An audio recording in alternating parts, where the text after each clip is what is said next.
सुकंदा ਵੀਰ ਜੀ। ਹਾਂਜੀ ਵੀਰ ਜੀ, ਕਰੀਏ ਸਟਾਰਟ ਵੀਰ ਜੀ ਵੀਰ ਜੀ। ਹਾਂਜੀ ਵੀਰ ਜੀ, ਆਪਾਂ ਨਾ ਗੱਲ ਕਰ ਰਹੇ ਸੀ ਕਿ ਇੱਥੇ ਜਿਹੜਾ ਲਫ਼ਜ਼ ਆ ਰਿਹਾ ਗੁਰਮੁਖ ਸਹਿਜੇ ਅੰਮ੍ਰਿਤ ਪੀਵੈ, ਸਾਨੂੰ ਕਿੱਥੋਂ ਪਤਾ ਲੱਗੇਗਾ ਵੀ ਇਹ ਅਸੀਂ ਬੋਲਦੇ ਹਾਂ ਵੀ ਮਨ ਅੰਮ੍ਰਿਤ ਪੀਣ ਲੱਗ ਗਿਆ ਸਹਿਜ ਅਵਸਥਾ ਵਿੱਚ ਜਾ ਕੇ, ਸਾਨੂੰ ਕਿੱਥੋਂ ਪਤਾ ਲੱਗਦਾ ਹੈ?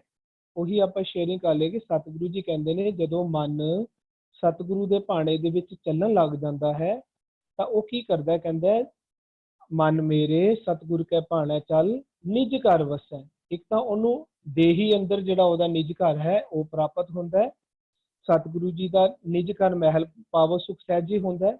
ਉਸੇ ਨੂੰ ਦੇਖ ਲਓ, ਰਿਆਖ ਨੇ ਕਹਿੰਦੇ ਨੇ ਸਹਿਜੇ ਅੰਮ੍ਰਿਤ ਪੀਵੈ, ਜਿਸ ਨੂੰ ਨਿਜ ਘਰ ਮਹਿਲ ਪਾਵੋ ਸੁਖ ਸਹਿਜੇ ਘਰ ਕਹਿ ਰਹੇ ਸਨ ਨਾ, ਦੇਖੋ ਉੱਥੇ ਵੀ ਲਫ਼ਜ਼ ਸਹਿਜ ਯੂਜ਼ ਕਰ ਰਹੇ ਸਨ, ਉਰੇ ਵੀ ਸਤਿਗੁਰੂ ਜੀ ਆਖਦੇ ਨੇ, ਕਹਿੰਦੇ ਨੇ ਨਿਜ ਘਰ ਵਸੈ ਅੰਮ੍ਰਿਤ ਪੀਵੈ ਤਾਂ ਸੁਖ ਲਹੈ ਮਹਲ। ਨਿਜ ਘਰ ਵਸੈ ਅੰਮ੍ਰਿਤ ਪੀਵੈ, ਜਦੋਂ ਮਨ ਸਤਿਗੁਰੂ ਜੀ ਦੇ ਭਾਣੇ ਵਿੱਚ ਚੱਲਦਾ ਹੈ, ਭਾਵ ਸਤਿਗੁਰੂ ਜੀ ਦਾ ਨਾਮ, ਸਤਿਗੁਰੂ ਜੀ ਦਾ ਅੰਮ੍ਰਿਤ ਇਹ ਪਸੰਦ ਕਰਕੇ ਅੰਮ੍ਰਿਤ ਦੇ ਅਕੋਰਡਿੰਗ, ਭਾਵ ਸਤਿਗੁਰੂ ਜੀ ਦੀ ਬਾਣੀ ਦੇ ਅਕੋਰਡਿੰਗ ਆਪਣਾ ਜੀਵਨ ਬਤੀਤ ਕਰਨ ਲੱਗ ਜਾਂਦਾ ਹੈ, ਇਸ ਨੂੰ ਅੰਮ੍ਰਿਤ ਪੀਣਾ ਆਖਦੇ ਨੇ। ਇਹ ਕੌਣ, ਕਿਸ ਨੇ ਪੀਣਾ? ਸਤਿਗੁਰੂ ਕਹਿੰਦੇ ਨੇ ਮਨ ਨੇ। ਜਦੋਂ ਮਨ ਸਤਿਗੁਰੂ ਦੇ ਭਾਣੇ ਵਿੱਚ ਚੱਲਦਾ ਹੈ ਤਾਂ ਮਨ ਅੰਮ੍ਰਿਤ ਪੀਂਦਾ ਹੈ।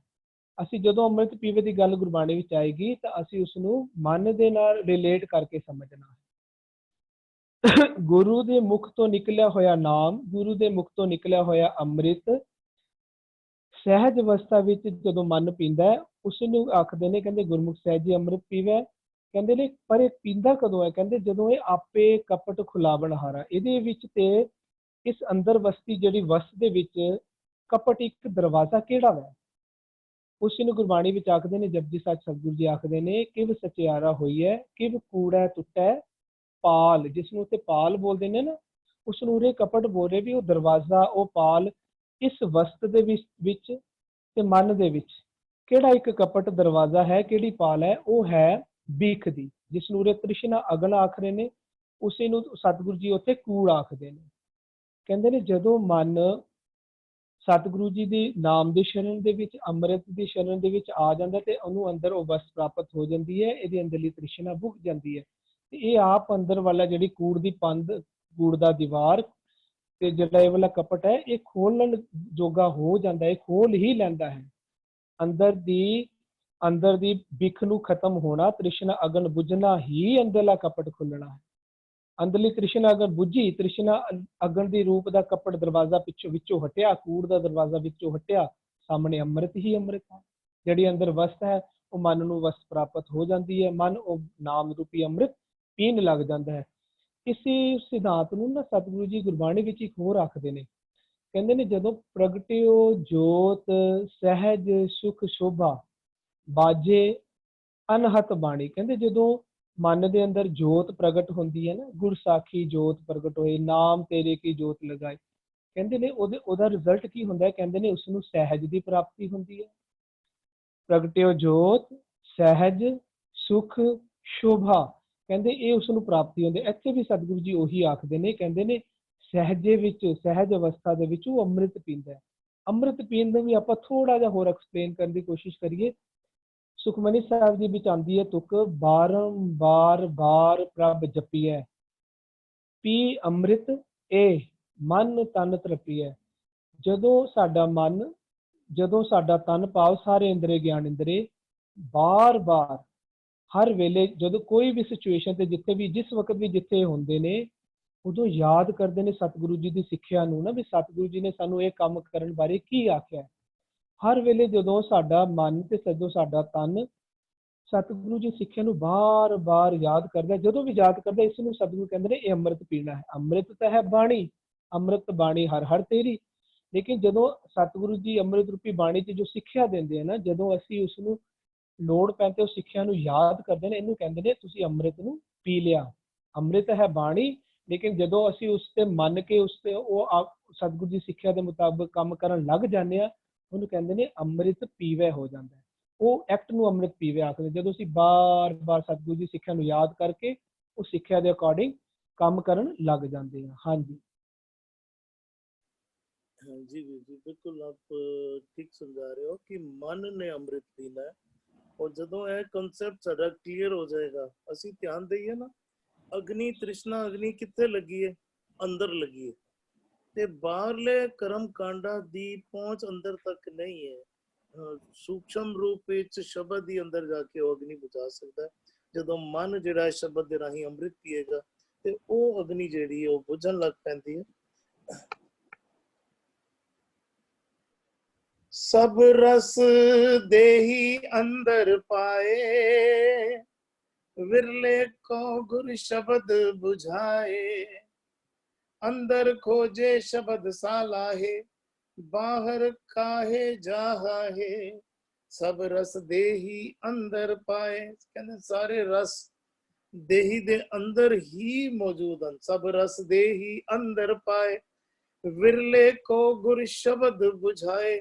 ਕਹਿੰਦੇ ਕੋਈ ਵਿਰਲਾ ਹੀ ਹੈ ਗੁਰ ਸ਼ਬਦ ਬੁਝਾਏ। ਗੁਰੂ ਦਾ ਸ਼ਬਦ ਬੁਝਾਉਂਦਾ ਹੈ।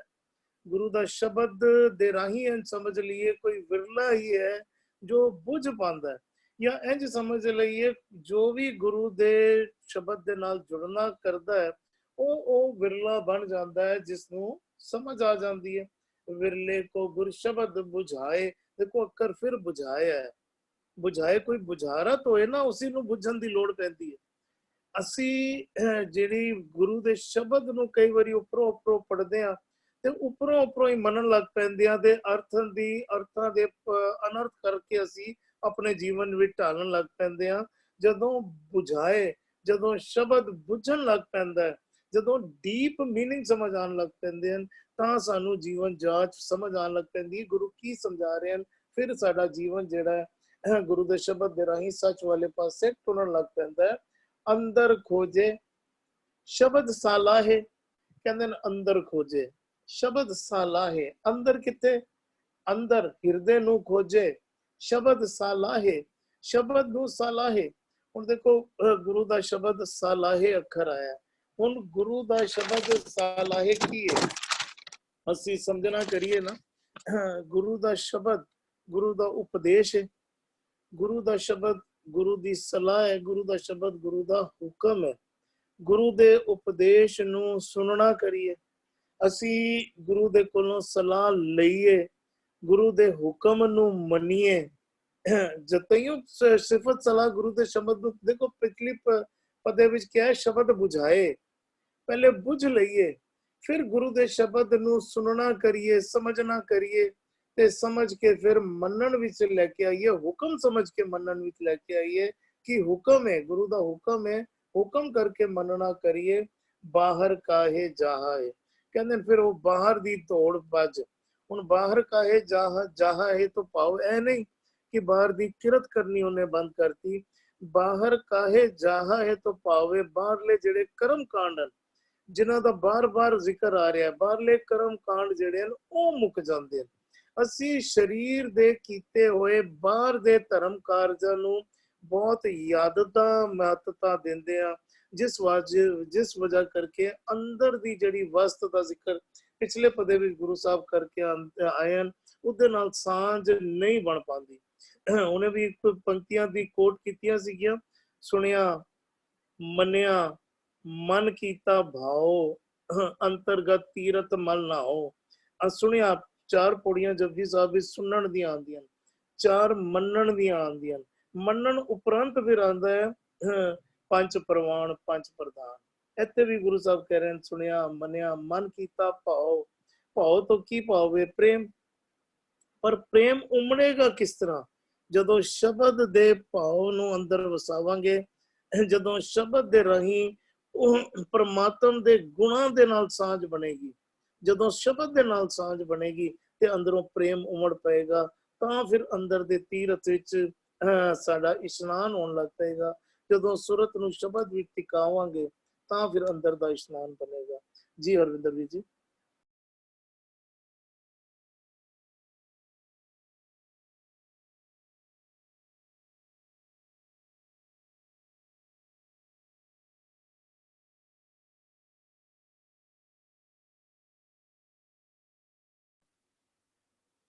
हरविंदर वीर जी आवाज नहीं आ रही।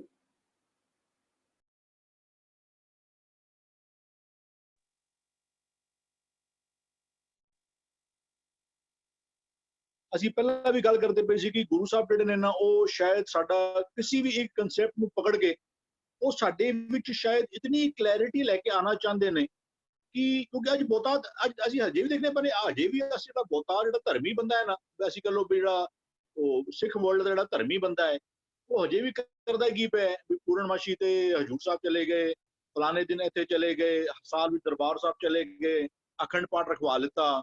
ਤੇ ਗੁਰੂ ਇੱਕ ਕਨਸੈਪਟ ਨੂੰ ਪਕੜ ਕੇ ਅੰਦਰ ਅਸੀਂ ਪਹਿਲੇ ਵਕਤ ਦੇ ਅੰਦਰ ਫਿਰ ਤੋਂ ਵਾਪਸ ਉਹ ਗੱਲ ਹੈ ਕਿ ਸਭ ਰਸ ਦੇਹੀ ਅੰਦਰ ਪਾਏ।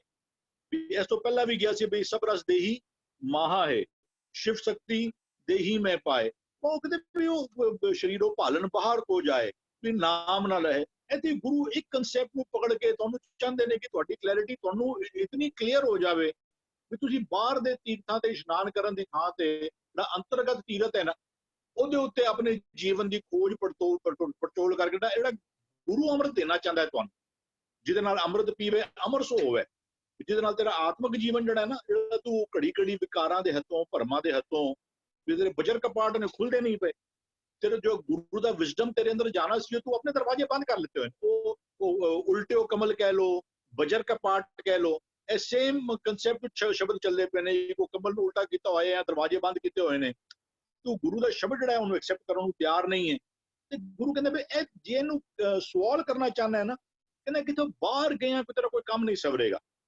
ਵੀ ਉਹ ਕਹਿੰਦੇ ਵੀ ਉਹ ਸਭ ਰਸ ਦੇਹੀ ਅੰਦਰ ਪਾਏ, ਵੀ ਦੋਨੋਂ ਰਸ ਵੀ ਜਿਹੜੇ ਕਿ ਲਾਸਟ ਟਾਈਮ ਗੱਲ ਕੀਤੀ ਸੀ ਵੀ ਜੇ ਉਹ ਬਿਕ ਅੰਮ੍ਰਿਤ ਹੈ ਵੀ ਉਹ ਕਹਿੰਦੇ ਰਸ ਹੋਇਨਾ ਰਸ ਰੂਪਾ ਕਾਮਨ ਰਸ ਪਰਮਲ ਕੀ ਵਾਸ ਰਸ ਘੋੜੇ ਰਸ ਸੇਜਾ ਮੰਦਰ ਰਸ ਮੀਠਾ ਰਸ ਮਾਸ ਇੱਥੇ ਰਸ ਸ਼ਰੀਰ ਕੇ ਵੀ ਉਹ ਸ਼ਰੀਰ ਇਹ ਸਾਰੇ ਰਸ ਜਿਹੜੇ ਨੇ ਨਾ, ਲੇਕਿਨ ਨਾਮ ਦਾ ਰਸ ਵੀ ਜਿਹੜਾ ਹੈ ਨਾ ਉਹ ਗੁਰੂ ਨੇ ਹੀ ਤੁਹਾਡੇ ਉਹ ਵੀ ਤੁਹਾਡੇ ਸ਼ਰੀਰ ਅੰਦਰ ਹੀ ਪਾਇਆ ਹੋਇਆ। ਵੀ ਕਿੱਥੋਂ ਤੁਹਾਨੂੰ ਕਾਮ ਕ੍ਰੋਧ ਹੰਕਾਰ ਲੋਭ ਹੰਕਾਰ ਕਿੱਥੋਂ ਤੁਹਾਨੂੰ ਮੁੱਲ ਖਰੀਦ ਨਹੀਂ ਲੈ ਸਕਦੇ ਨਾ ਵੀ 2 ਕਿਲੋ ਕ੍ਰੋਧ ਦੇ ਦੇ, ਨਹੀਂ, ਇਹ ਸਾਡੇ ਤੋਂ ਸਾਰਾ ਤੁਹਾਡੇ ਸਰੀਰ ਦੇ ਅੰਦਰ ਹੀ ਪਾ ਕੇ ਰੱਖਿਆ ਹੋਇਆ ਹੈ। ਕਹਿੰਦਾ ਲੇਕਿਨ ਕਿਸੇ ਵਿਰਲੇ ਨੂੰ ਕਹਿੰਦਾ ਵਿਰਲੇ ਕੋ ਗੁਰ ਸ਼ਬਦ ਬੁਝਾਏ, ਕਿਸੇ ਵਿਰਲੇ ਨੂੰ ਗੁਰੂ ਦੇ ਸ਼ਬਦ ਦੀ ਸੋਝ ਜਿਹੜੀ ਹੈ ਨਾ, ਅਸੀਂ ਤਾਂ ਇੱਥੇ ਕਹਿੰਦੇ ਪਏ ਨਾ ਪਹਿਲਾਂ ਗੁਰੂ ਇੱਕ ਐਸਪੈਕਟ ਨੂੰ ਕਹਿੰਦਾ ਪਿਆ ਵੀ ਭਾਈ ਪ੍ਰਾਪਤ ਮਾਨੁਖ ਦੇਵਰੀਆ ਗੋਬਿੰਦ ਮਿਲਣ ਕੀ ਇਹ ਤੇਰੀ ਬਰੀਆ, ਵੀ ਤੇਰਾ ਸਮਝਾਉਂਦਾ ਭਾਈ ਅਮੁਲ ਆਵੇ ਅਮੁਲ ਲੈ ਜਾਏ, ਤੇਰਾ ਜੀਵਨ ਉਹ ਕਾਂਚ ਬਾਦਰੇ ਲਾਲ ਕੋਈ ਹੈ, ਫਿਰ ਇਹ ਅਵਸਰ ਕਤਲ ਹਾਂ। ਗੁਰੂ ਪਹਿਲਾਂ ਸਾਨੂੰ ਇੱਕ ਗੱਲ ਦੀ ਇੰਪੋਰਟੈਂਸ ਸਮਝਾਉਂਦਾ ਪਿਆ ਕਿ ਤੇਰਾ ਬੜਾ ਬੇਸ਼ਕੀਮਤੀ ਮੌਕਾ ਤੈਨੂੰ ਮਿਲੇ, ਉਹਨੂੰ ਖਵਾ ਨਾ ਦੇ, ਉਹਨੂੰ ਮਿਸ ਆਊਟ ਨਾ ਕਰ ਦੇ। ਹੁਣ ਜੇ ਕੋਈ ਬੱਚਾ ਕਿਸੇ ਸਮਝੋ IIT ਦੇ ਐਗਜ਼ਾਮ ਵਾਸਤੇ ਪ੍ਰਿਪੇਅਰ ਕਰਦਾ ਹੋਵੇ, ਹੁਣ ਉਹਦੇ ਮਾਪਿਓ ਜਾਂ ਜਿਹੜੇ ਉਹਦੇ ਪੀਰਸ ਨੇ, ਉਹਦੇ ਜਿਹੜੇ ਉਹ ਮੈਂਟਰਸ ਨੇ, ਸਾਰੇ ਉਹਨੂੰ ਕੀ ਕਹਿਣਗੇ ਕਿ ਇਹ ਪੜ੍ਹਾਈ ਬੜੀ ਵਧੀਆ ਹੈ, ਜੇ ਤੂੰ ਇੱਕ ਵਾਰ ਇਹਨੂੰ ਪਾਸ ਹੋ ਗਿਆ ਨਾ ਤੇ ਤੇਰਾ ਜੀਵਨ ਜਿਹੜਾ ਹੈ ਨਾ ਵੀ ਮਾਇਕ ਤੌਰ ਤੇ ਨਾ ਤੂੰ ਬਿਲਕੁਲ ਤੈਨੂੰ ਕੋਈ ਚਿੰਤਾ ਕਰਨ ਦੀ ਲੋੜ ਨਹੀਂ। ਜੇ ਇੱਕ ਵਾਰ ਤੂੰ IAS ਅਫਸਰ ਲੱਗ ਗਿਆ, ਇੱਕ ਵਾਰ ਤੂੰ IIT ਪਾਸ ਕਰ ਗਿਆ ਤੇ ਤੇਰਾ ਜੀਵਨ ਨਾ ਬੜਾ ਸੌਖਾ ਹੋ ਜਾਏਗਾ ਉਸ ਪੱਖੋਂ। ਤੇ ਹਰ ਬੱਚੇ ਦਾ ਮਨ ਕਰਦਾ ਕਿ ਮੇਰਾ ਜੀਵਨ ਸੌਖਾ ਕਰ ਲਵਾਂ, ਤੇ ਉਹ ਫਿਰ ਕਹਿੰਦਾ ਅੱਛਾ ਮੈਂ ਵੀ IIT, ਆਮ ਤੌਰ ਤੇ ਬੱਚੇ ਨੂੰ ਪੁੱਛੋ, ਛੋਟੇ ਬੱਚੇ ਨੂੰ ਪੁੱਛੋ ਕੀ ਬਣੇਗਾ, ਕਹਿੰਦਾ ਡਾਕਟਰ ਬਣਨਾ। ਵੀ ਉਹ ਅੱਛਾ ਗੁਰੂ ਕਹਿੰਦਾ ਕਿ ਹਾਂ ਬਣ ਜਾਏਗਾ ਤੇ ਜੀਵਨ ਬੜਾ ਅੱਛਾ ਹੋ ਜਾਏਗਾ ਤੇਰਾ, ਤੈਨੂੰ ਖੱਟੀ ਬਹੁਤ ਖੱਟੀ ਜਾਏਗੀ। ਲੇਕਿਨ ਨਾਲ ਨਾ ਗੁਰੂ ਤੈਨੂੰ ਜਿਹੜੇ ਬੜੇ ਤੇਰੇ ਟੀਚਰ ਆਗੇ ਨਾ, ਉਹ ਤੈਨੂੰ ਕਹਿੰਦੇ ਵੀ ਨੇ, ਕਹਿੰਦੇ ਉਹਦੇ ਵਾਸਤੇ 10 ਲੱਖ ਬੱਚਾ ਬਹਿੰਦਾ ਹੀ, ਉਸ ਚੋਂ ਪਾਸ ਵੀ 1000 ਬੱਚਾ ਹੁੰਦਾ ਹੈ। ਵਾਹ ਮਤਾਂ ਤੂੰ ਇਸ ਭੁਲੇਖੇ ਵਿੱਚ ਰਹਿ ਜਾਵੇਂ, ਕਹਿੰਦਾ ਵੀ ਵਿਰਲੇ ਕੋ ਵਾਹ ਤੂੰ ਚਾਹਨਾ। ਗੁਰੂ ਕਹਿੰਦਾ ਵੀ ਉਹਦੇ ਲਾਭ ਬਹੁਤ ਨੇ, ਵੀ ਉਹ ਫਿਰ ਇਹ ਅਵਸਰ ਚਰੇ ਨਾ ਹਾਥਾ, ਵੀ ਤੈਨੂੰ ਵੀ ਉਹ ਤੇਰਾ ਬੜਾ ਕੀਮਤੀ ਤੈਨੂੰ ਇੱਕ ਮਨੁੱਖਾ ਦੇਹੀ ਦਾ ਬੜਾ ਕੀਮਤੀ ਅਵਸਰ ਤੈਨੂੰ ਮਿਲਿਆ। ਗੁਰੂ ਜਿੱਥੇ ਉਹਦੇ ਸਾਰੇ ਬੈਨੀਫਿਟਸ ਤੁਹਾਨੂੰ ਦੇਣਾ ਚਾਹੁੰਦਾ ਹੈ ਨਾ, ਲੇਕਿਨ ਮਤਾ ਕੋ ਬੰਦਾ ਅਵੇਸਲੇਪਨ ਵਿੱਚ ਇਹ ਵੀ ਕਹਿ ਲਵੇ ਕਿ ਨਹੀਂ ਅੱਛਾ ਮੈਂ ਪੜ੍ਹਨਾ ਚਾਹੁੰਦਾ, ਅਰੇ ਮਿਹਨਤ ਤੇ ਕਰੇਗਾ ਤਾਂ। ਗੁਰੂ ਕਹਿੰਦਾ ਪਿਆ ਕਿ ਅੱਛਾ ਬਾਬਾ ਉਹਦੇ ਵਾਸਤੇ ਠੀਕ ਹੈ, ਬਹੁਤ ਅੱਛਾ ਹੈ, ਜੋ ਇੱਕ ਵਾਰ ਬਣ ਜਾਂਦੇ ਨੇ, ਜੋ ਇੱਕ ਵਾਰ IIT ਤੋਂ ਗ੍ਰੈਜੂਏਟ ਕਰ ਜਾਂਦੇ ਨੇ, ਉਹ ਜ਼ਿੰਦਗੀ 'ਚ ਬਹੁਤ ਕਾਮਯਾਬ ਹੋ ਜਾਂਦੇ ਨੇ ਫਾਈਨੈਂਸ਼ੀਅਲੀ। ਲੇਕਿਨ ਨਾਲ ਉਹ ਟੀਚਰ ਨੂੰ ਇੱਕ ਗੱਲ ਕਹਿਣੀ ਪੈਂਦੀ ਹੈ, ਕਹਿੰਦਾ ਉਹਦੇ 10 ਲੱਖ ਵਿੱਚੋਂ 1000 ਸਿਰਫ ਪਾਸ ਹੁੰਦਾ ਹੀ। ਉਹ ਮਤਾ ਤੂੰ ਇਹਨੂੰ ਮਖੌਲ ਵਿੱਚ ਲੈ ਲਵੇਂ, ਕਹਿੰਦਾ ਵਿਰਲੇ ਕੋ ਤੈਨੂੰ ਗੱਲ ਇਹ ਵੀ ਹੋ ਕੋਈ ਵੀ ਸਕਦਾ, ਅਸੀਂ ਇਹਨੂੰ ਬਿਲਕੁਲ ਆਬਜੈਕਟ ਕਰਦੇ ਹੀ ਨਹੀਂ ਪਏ। IIT ਦਾ ਐਗਜ਼ਾਮ ਹੈ, ਪਾਸ ਤਾਂ ਕੋਈ ਵੀ ਕਰ ਸਕਦਾ, ਇਹਨੂੰ ਕੋਈ ਆਬਜੈਕਟ ਨਹੀਂ ਕਰਦਾ ਪਿਆ। ਲੇਕਿਨ ਤੈਨੂੰ ਇਹ ਗੱਲ ਸੋਝੀ ਹੋ ਜਾਵੇ ਕਿ ਇਹ ਕਿਸੇ ਜਨੇ ਖਣੇ ਦੇ ਪਾਸ ਕਰਨ ਵਾਲਾ ਐਗਜ਼ਾਮ ਨਹੀਂ ਹੈ। ਕਹਿੰਦੇ ਵਿਰਲੇ ਕੋ ਗੁਰ ਸ਼ਬਦ ਬੁਝਾਏ, ਇਹ ਵਾਲੀ ਸ਼ਬਦ ਦੀ ਸੋਝ ਜਿਹੜੀ ਹੈ ਨਾ, ਉਹ ਜਿਹੜਾ ਗੁਰੂ ਜਿਹੜਾ ਹੈ ਕਿਸੇ ਵਿਰਲੇ ਬੰਦੇ ਨੂੰ ਉਹ ਗੁਰੂ ਕੋਲ ਲੈ ਕੇ ਇਹਨੂੰ ਪਾਸ ਕਰ ਸਕਦਾ ਹੈ। ਔਰ ਉਹ ਪਾਸ ਕਰਦਾ ਕਿਵੇਂ? ਕਹਿੰਦੇ ਅੰਦਰ ਖੋਜੇ। ਜਿਹੜਾ ਇੱਕ ਉਹ ਜਿਹੜਾ ਸੀ ਨਾ ਵੀ ਉਹ ਇੱਕ ਬਾਹਰ ਦੀ ਖੋਜ ਲੱਗੀ ਹੋਈ ਸੀ, ਇੱਥੇ ਕਹਿੰਦੇ ਨਹੀਂ, ਕਹਿੰਦੇ ਵੀ ਉਹ ਬੰਦੇ ਖੋਜ ਦਿਲ ਹਰ ਰੋਜ਼, ना फिर परेशानी माहे। भी ਉਹ ਕਹਿੰਦੇ ਬਾਹਰ ਢੂੰਡਣ ਤੇ ਬਹੁਤ ਦੁੱਖ ਪਾਵੇ, ਘਰ ਅੰਮ੍ਰਿਤ ਘਟ ਮਾਈ ਜੀਓ। ਤੈਨੂੰ ਬਾਹਰ ਜਾਣ ਵਾਸਤੇ ਵੀ ਉਹ ਕਹਿੰਦੇ ਮਨ ਰਹੇ ਥਿਰ ਰਹੋ, ਮਤ ਕਤ ਜਾਹੀ ਜੀਓ। ਬਾਹਰ ਢੂੰਡਤ ਬਹੁਤ ਦੁੱਖ ਪਾਵੇ। ਤੂੰ ਬਾਹਰ ਢੂੰਡਦਾ ਰਹੇਗਾ ਨਾ, ਤੂੰ ਆਪਣੇ ਸਰੀਰ ਨੂੰ ਕਸ਼ਟ ਬਹੁਤ ਦੇਗਾ, ਤੈਨੂੰ ਕੋਈ ਬੈਨੀਫਿਟ ਮਿਲੇਗਾ ਨਹੀਂ। ਕਹਿੰਦੇ ਅੰਦਰ ਖੋਜੇ।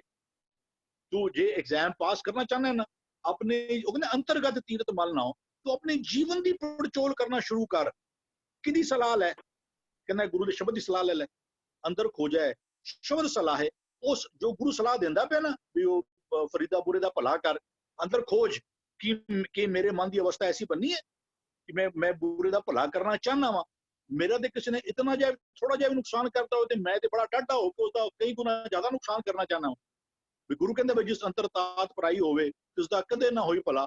ਹੁਣ ਤੂੰ ਇਹ ਗੁਰੂ ਦੀ ਸਲਾਹ ਜਿਹੜੀ ਹੈ ਨਾ, ਕਹਿੰਦੇ ਅੰਦਰ ਖੋਜੇ ਸ਼ਬਦ ਸਲਾਹੇ, ਸ਼ਬਦ ਕੋਲ ਸਲਾਹ ਮੰਗ, ਮੈਂ ਜੀਵਨ ਕੈਸਾ ਜੀਆਂ।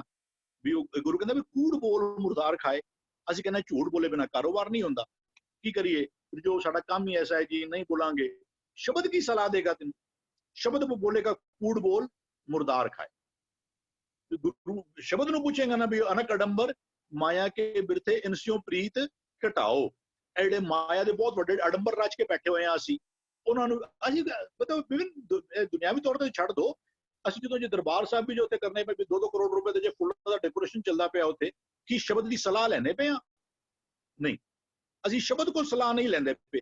ਗੁਰੂ ਕਹਿੰਦਾ ਵੀ ਹਾਂ ਇਹ ਐਗਜ਼ਾਮ ਪਾਸ ਕਰ ਲਿੱਤਾ ਤੇ ਫਾਇਦੇ ਬੜੇ ਨੇ, ਲੇਕਿਨ ਇਹ ਐਗਜ਼ਾਮ ਵਿੱਚ ਬਹੁਤ ਘੱਟ ਗਿਣਤੀ ਵਿੱਚ ਬੱਚੇ ਪਾਸ ਹੁੰਦੇ ਨੇ। ਜਿਹੜੇ ਪਾਸ ਹੁੰਦੇ ਨੇ ਉਹ ਕਿਵੇਂ ਹੁੰਦੇ ਨੇ? ਕਹਿੰਦੇ ਅੰਦਰ ਖੋਜੇ। ਉਹ ਆਪਣੇ ਜੀਵਨ ਦੇ ਅੰਦਰ ਤੋਂ ਬਹੁਤ ਤੂੰ ਆਪਣੇ ਜੀਵਨ ਜਿਹੜੇ ਕਰਮ ਨੇ ਨਾ, ਵੀ ਉਹ ਕਰਮਾਂ ਉੱਪਰ ਨਿਬੜੇ, ਵੀ ਕਿਰਤ ਕਰਮ ਕੇ ਵਿਛੜੇ ਦੂਰ ਕਿਉਂ ਹੋਣੇ ਪਏ ਆ? ਵੀ ਕਰਮੀ ਆਪੋ ਆਪਣੀ ਕੇ ਨੇੜੇ ਕੇ ਦੂਰ, ਕਿਉਂਕਿ ਗੁਰੂ ਦੇ ਸ਼ਬਦ ਦੀ ਸਲਾਹ ਤੋਂ ਬਿਨਾਂ ਕੰਮ ਕਰੀ ਜਾਣੇ ਪਏ। ਤੇ ਜੇ ਬੰਦਾ ਅੰਦਰ ਖੋਜੇ ਔਰ ਸ਼ਬਦ ਦੀ ਸਲਾਹ ਲੈ ਲਵੇ, ਕਹਿੰਦੇ ਬਾਹਰ ਕਾਹੇ ਜਾਏ। ਤੈਨੂੰ ਬਾਹਰ ਜਾਣ ਦੀ ਕੋਈ ਧਾਰਮਿਕ ਕਿਰਿਆ ਕਰਨ ਵਾਸਤੇ ਤੈਨੂੰ ਕਿਤੇ ਬਾਹਰ ਜਾਣ ਦੀ ਕੋਈ ਲੋੜ ਹੀ ਨਹੀਂ। ਵੀ ਮੈਂ ਇੱਥੇ ਚਲੇ ਜਾਵਾਂ, ਉੱਥੇ ਚਲੇ ਜਾਵਾਂ, ਇਤਨੇ ਦਿਨ ਇੱਥੇ ਰਹਿ ਕੇ ਆ ਜਾਵਾਂ, ਪੂਰਨਮਾਸ਼ੀ ਇੱਥੇ ਜਾਣਾ ਜੀ, ਤੇ ਅੱਛਾ ਗਿਣਤੀ ਮਿੰਤੀ ਤੇ ਫਿਰ ਉਹ 5 ਪੂਰਨਮਾਸ਼ੀਆਂ ਜੀ ਜਾਂ 5 ਅਮਾਵਸਿਆ ਇਹ ਫਲਾਣੇ ਗੁਰਦੁਆਰੇ ਜਾ ਕੇ ਇਸ਼ਨਾਨ ਕਰਕੇ ਆਣਾ। ਤੇ ਗੁਰੂ ਕਹਿੰਦੇ ਨਹੀਂ, ਤੂੰ ਅੰਦਰ ਖੋਜ। ਵੀ ਉਹ ਅੰਦਰ ਖੋਜੇ ਔਰ ਸਲਾਹ ਜਿਹੜੀ ਲੈਣੀ ਹੈ ਨਾ, ਕਿਸੇ ਅਸੀਂ ਆਮ ਤੌਰ ਤੇ ਕੁਝ ਚੀਜ਼ਾਂ ਕਰਨਾ ਚਾਹੁੰਦੇ ਹਾਂ। ਸਾਡੇ ਘਰ ਵਿਆਹ ਹੋਵੇ, ਅਸੀਂ ਅਡੰਬਰ ਕਰਨਾ ਚਾਹੁੰਦੇ ਹਾਂ, ਅਸੀਂ ਕਿਹਨਾਂ ਦੀ ਸਲਾਹ ਲੈਂਦੇ ਹਾਂ? ਉਹਨਾਂ ਦੋਸਤਾਂ ਦੀ, ਉਹਨਾਂ ਰਿਸ਼ਤੇਦਾਰੀਆਂ ਦੀ ਲੈਂਦੇ ਹਾਂ ਜੋ ਸਾਡਾ ਮਨ ਕਰਦਾ ਹੁੰਦਾ ਕਰਨ। ਅਸੀਂ ਫਿਰ ਕੁਝ ਨਹੀਂ ਉਹਨਾਂ ਕੋਲੋਂ ਜੋ ਇਹਨਾਂ ਚੀਜ਼ਾਂ ਦੇ ਐਕਸਪਰਟ ਹੁੰਦੇ ਨੇ, ਤੇ ਫਿਰ ਉਹ ਤਾਂ ਉਹ ਸਲਾਹ ਵੀ ਉਹ ਜੀ ਦੇਣਗੇ।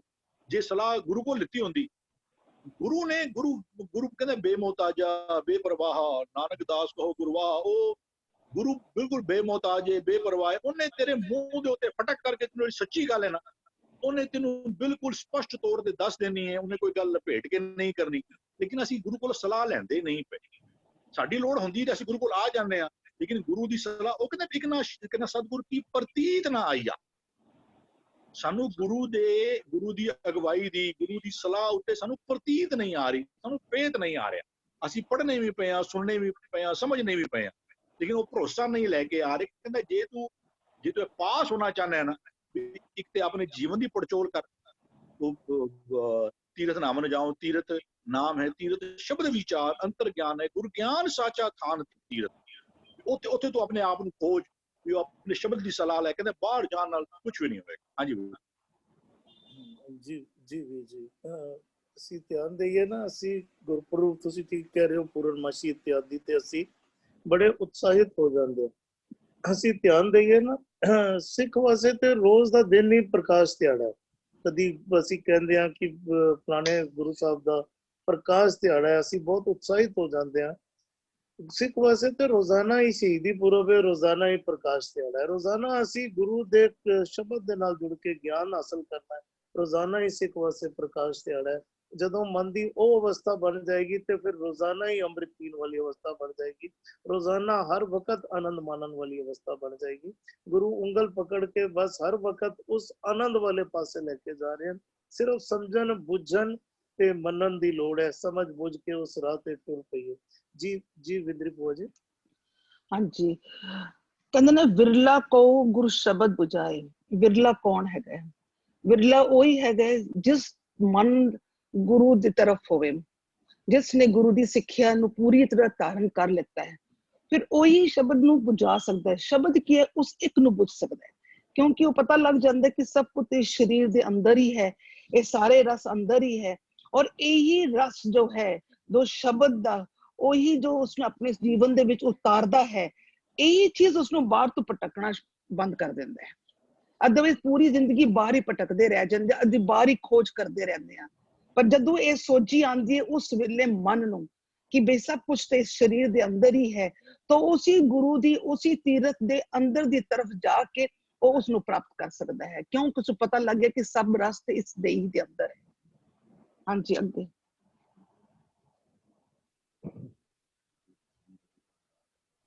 ਜੀ ਜੀ ਭੂਆ ਜੀ, ਅਸੀਂ ਧਿਆਨ ਦਈਏ ਨਾ, ਅਸੀਂ ਅਗਰ ਕਈ ਵਾਰੀ ਅਸੀਂ ਇਹ ਸੋਚਦੇ ਹਾਂ ਸ਼ਾਇਦ ਗੁਰੂ ਸਾਹਿਬ ਨੇ ਇੱਕ ਰਾਹ ਵੱਖਰਾ ਬਣਾ ਦਿੱਤਾ ਹੈ, ਕਿਉਂਕਿ ਦੂਜਿਆਂ ਦਾ ਮਤ ਦਾ ਦੂਜਾ ਰਾਹ ਸੀ, ਇਸ ਲਈ ਉਸ ਰਾਹ ਨੂੰ ਕੱਟ ਰਹੇ ਹਨ ਤੇ ਆਪਣਾ ਰਾਹ ਦੱਸ ਰਹੇ ਹਨ। ਨਹੀਂ, ਸਾਡੀ ਸਮਝ ਵਿੱਚ ਜਦੋਂ ਨਹੀਂ ਆਉਂਦਾ ਨਾ, ਤਾਂ ਅਸੀਂ ਇਹੋ ਜਿਹੀ ਗੱਲਾਂ ਕਰਦੇ ਹਾਂ। ਅਸੀਂ ਧਿਆਨ ਦਈਏ ਨਾ, ਹਰ ਉਹ ਚੀਜ਼ ਜਿਹੜੀ ਸੱਚ ਨਾਲ ਮਿਲਾਪ ਹੋਣ ਨਹੀਂ ਦੇ ਰਹੀ, ਗੁਰੂ ਸਾਹਿਬ ਸਿਰਫ ਸਮਝਾ ਨਹੀਂ ਰਹੇ ਕਿ ਉਹ ਕੰਮ ਨਾ ਕਰੋ, ਕਿਉਂਕਿ ਉਹ ਸੱਚ ਵਾਲੇ ਪਾਸੇ ਨਹੀਂ ਜਾ ਰਹੀ, ਬਲਕਿ ਸੱਚ ਦੀ ਰਾਹ ਵੀ ਦੱਸ ਰਹੇ ਹਨ, ਸੱਚ ਦਾ ਤਰੀਕਾ ਵੀ ਸਮਝਾ ਰਹੇ ਹਨ, ਬਲਕਿ ਉਂਗਲ ਪਕੜ ਕੇ ਸੱਚ ਦੇ ਕੋਲ ਵੀ ਲੈ ਕੇ ਜਾ ਰਹੇ ਹਨ, ਸੱਚ ਦੀ ਗੋਦ ਵਿੱਚ ਬਿਠਾ ਰਹੇ ਹਨ, ਆਨੰਦ ਦੇ ਅਵਸਥਾ ਤੱਕ ਲੈ ਕੇ ਵੀ ਜਾ ਰਹੇ ਹਨ। ਜੀ ਸੁਖਵਿੰਦਰ ਵੀਰ ਜੀ। ਹਾਂਜੀ ਵੀਰ ਜੀ, ਸਤਿਗੁਰੂ ਜੀ ਨਾ ਬਾਰ-ਬਾਰ ਉਹੀ ਸਿਧਾਂਤ ਦ੍ਰਿੜ ਕਰਵਾ ਰਹੇ ਨੇ, ਲਫ਼ਜ਼ ਵੀ ਉਹੀ ਯੂਜ਼ ਕਰ ਰਹੇ ਨੇ ਬਾਰ-ਬਾਰ। ਸ਼ਬਦ, ਸਹਿਜ, ਦੇਹੀ, ਬੁੱਝ ਹੈ, ਹੁਕਮ, ਅੰਮ੍ਰਿਤ, ਤ੍ਰਿਸ਼ਨਾ, ਅਗਨ, ਚਾਨਣ, ਅੰਧੇਰਾ। ਇਹ ਸਾਨੂੰ ਕਿਉਂ ਦ੍ਰਿੜ ਕਰਵਾ ਰਿਹਾ ਕਿ ਸਤਿਗੁਰੂ ਜੀ ਚਾਹੁੰਦੇ ਨੇ ਅਸੀਂ ਦ੍ਰਿੜ ਕਰ ਲਈਏ। ਜੇ ਸਤਿਗੁਰੂ ਜੀ ਬਾਰ-ਬਾਰ ਹਰ ਸ਼ਬਦਾਂ ਵਿੱਚ ਹਜ਼ਾਰਾਂ ਵਾਰੀ ਇਹ ਸ਼ਬਦ ਲਿਖ ਕੇ ਸਾਨੂੰ ਸਮਝਾ ਰਿਹਾ ਕਿ ਸਾਨੂੰ ਵੀ ਇਹ ਸ਼ਬਦਾਂ ਬਾਰੇ, ਇਹੀ ਸਿਧਾਂਤਾਂ ਬਾਰੇ ਬਾਰ-ਬਾਰ ਸੁਣ ਕੇ ਅਕਲਣਾ ਨਹੀਂ ਚਾਹੀਦਾ। ਸਤਿਗੁਰੂ ਜੀ ਸਾਨੂੰ ਅਗਰ ਬਾਰ-ਬਾਰ ਕੁਝ ਸਮਝਾਉਣ ਦੀ ਕੋਸ਼ਿਸ਼ ਕਰ ਰਹੇ ਤਾਂ ਸਾਨੂੰ ਬਾਰ-ਬਾਰ ਉਹ ਲਫ਼ਜ਼ ਸੁਣਦੇ ਜਾਣਾ ਚਾਹੀਦਾ ਹੈ। ਆਪਣੇ ਮਨ ਨੂੰ ਕਦੀ ਵੀ ਇਹ ਨਹੀਂ ਮੈਸੇਜ ਦੇਣਾ ਅਸੀਂ ਕਿ ਨਹੀਂ ਇਹ ਆਲਰੇਡੀ ਅਸੀਂ ਸੁਣ ਚੁੱਕੇ ਹਾਂ, ਦੁਬਾਰਾ ਸੁਣਨ ਦੀ ਸਾਨੂੰ ਲੋੜ ਨਹੀਂ ਹੈ, ਸਾਨੂੰ ਸਮਝ ਆ ਚੁੱਕੀ ਹੈ, ਹੁਣ ਸਾਨੂੰ ਇਹ ਧਿਆਨ ਨਾਲ ਸੁਣਨ ਦੀ ਲੋੜ ਨਹੀਂ ਹੈ। ਲਈ ਅਸੀਂ ਨਾ ਆਪਣੇ ਮਨ ਨੂੰ ਸਮਝਾਈ ਜਾਣਾ ਕਿ ਨਹੀਂ ਸਤਿਗੁਰੂ ਜੀ ਫਿਰ ਦੁਬਾਰਾ ਸਾਨੂੰ ਸਮਝਾ ਰਹੇ ਹੈ, ਅਸੀਂ ਸਤਿਗੁਰੂ ਜੀ ਤੋਂ ਫਿਰ ਸਮਝਦੇ ਜਾਈਏ ਤਾਂ ਕਿ ਸਾਨੂੰ ਬਹੁਤ ਚੰਗੀ ਤਰ੍ਹਾਂ ਦ੍ਰਿੜ ਹੋ ਜਾਏ ਸਾਰਾ ਕੁਝ। ਅਗਰ ਸਤਿਗੁਰੂ ਜੀ ਨਹੀਂ ਥੱਕ ਰਹੇ ਸਾਨੂੰ ਬਾਰ-ਬਾਰ ਸਮਝਾਉਣ ਲਈ, ਅਸੀਂ ਵੀ ਨਹੀਂ ਥੱਕਣਾ, ਅਸੀਂ ਵੀ ਨਹੀਂ ਅੱਕਣਾ। ਅਸੀਂ ਸੱਚ ਨੂੰ ਬਿਲਕੁਲ ਧਿਆਨ ਦੇ ਨਾਲ ਸੱਚ ਨੂੰ ਸੁਣਦੇ ਜਾਈਏ, ਸੱਚ ਨੂੰ ਕਮਾਉਂਦੇ ਜਾਈਏ, ਸੱਚ ਨੂੰ ਬੋਲਦੇ ਜਾਈਏ। ਹਾਂ, ਇਸ ਬੰਦ ਦੇ ਵਿੱਚ ਪਹਿਲੀ ਤੁਕ ਜਿਹੜੀ ਸਤਿਗੁਰੂ ਜੀ ਨੇ ਯੂਜ਼ ਕੀਤੀ ਹੈ ਨਾ, ਸਭ ਰਸ ਦੇਹੀ ਅੰਦਰ ਪਾਏ। ਹੁਣ ਰਸ ਦੇ ਥੱਲੇ ਔਂਕੜ ਨਹੀਂ ਹੈ, ਕਿਉਂਕਿ ਪਿਛਲੇ ਬੰਦ ਵਿੱਚ ਜਿਹੜਾ ਵਸਤ ਆਇਆ ਸੀ ਉੱਥੇ ਇੱਕ ਵਸਤ ਦੀ ਗੱਲ ਕੀਤੀ ਸੀ। ਵਸਤਤਾ ਨੂੰ ਔਂਕੜ ਸੀ, ਭਾਵ ਇੱਕ ਵਸਤ। ਉਹ ਵਸਤ ਕਿਹੜੀ ਸੀ ਸਤਿਗੁਰੂ ਜੀ ਦੀ? ਉਹ ਸੀ ਨਾਮ ਰੂਪੀ ਅੰਮ੍ਰਿਤ ਵਾਲੀ ਵਸਤ। ਹੁਣ ਕਹਿੰਦੇ ਨੇ ਜਦੋਂ ਮਨ ਨੂੰ ਉਹ ਵਸਤ ਪ੍ਰਾਪਤ ਹੋ ਜਾਂਦੀ ਹੈ, ਨਾਮ ਰੂਪੀ ਵਸਤ, ਜਿਸ ਨੂੰ ਇਸ ਸ਼ਬਦ ਬੰਦ ਵਿੱਚ ਆਖ ਰਹੇ ਨੇ ਵੇਲੇ ਕੋ ਗੁਰ ਸ਼ਬਦ ਬੁਝਾਏ। ਇੱਥੇ ਗੁਰ ਸ਼ਬਦ ਬੁਝਾਏ ਜਿਸ ਨੂੰ ਆਖ ਰਹੇ ਨੇ, ਜਪਜੀ ਸਾਹਿਬ ਵਿੱਚ ਉਸੇ ਨੂੰ ਹੀ ਆਖਦੇ ਨੇ, ਨਾਨਕ ਹੁਕਮੈ ਜੇ ਬੁਝੈ। ਹੁਕਮ ਨੂੰ ਬੁਝਣਾ, ਸ਼ਬਦ ਨੂੰ ਬੁਝਣਾ ਇੱਕੋ ਹੀ ਭਾਵ ਅਰਥ ਵਿੱਚ ਆਇਆ ਹੈ। ਸਤਿਗੁਰੂ ਜੀ ਕਹਿੰਦੇ ਨੇ ਜਿਸ ਮਨ ਨੇ ਗੁਰੂ ਦੇ ਸ਼ਬਦ ਨੂੰ ਬੁਝ ਲੈਂਦਾ ਹੈ, ਗੁਰੂ ਜੀ ਦੇ ਹੁਕਮਾਂ ਨੂੰ ਬੁਝ ਲੈਂਦਾ ਹੈ, ਤੇ ਉਹਨਾਂ ਨੂੰ ਹੁਕਮਾਂ ਦੀ ਸੋਝੀ ਹੋ ਜਾਂਦੀ ਹੈ, ਹੁਕਮਾਂ ਦੀ ਪ੍ਰਾਪਤੀ ਹੋ ਜਾਂਦੀ ਹੈ। ਗੁਰੂ ਦੇ ਸ਼ਬਦ ਦੀ ਸੋਝੀ ਭਾਵ ਗੁਰੂ ਦੇ ਸ਼ਬਦ ਦੀ ਸਿੱਖਿਆਵਾਂ ਦੀ ਪ੍ਰਾਪਤੀ ਉਹਨੂੰ ਹੋ ਜਾਂਦੀ ਹੈ। ਫਿਰ ਕਹਿੰਦੇ ਸਭ ਰਸ ਦੇਹੀ ਅੰਦਰ ਪਾਏ। ਹੁਣ ਗੁਰਬਾਣੀ ਦਾ ਜਿਹੜਾ ਸਭ ਰਸ ਹੈ ਨਾ, ਸਤਿਗੁਰੂ ਜੀ ਸਾਨੂੰ ਸਭ ਰਸ ਦੀ ਡੈਫੀਨੇਸ਼ਨ ਵੀ ਆਪ ਹੀ ਦਿੰਦੇ ਨੇ।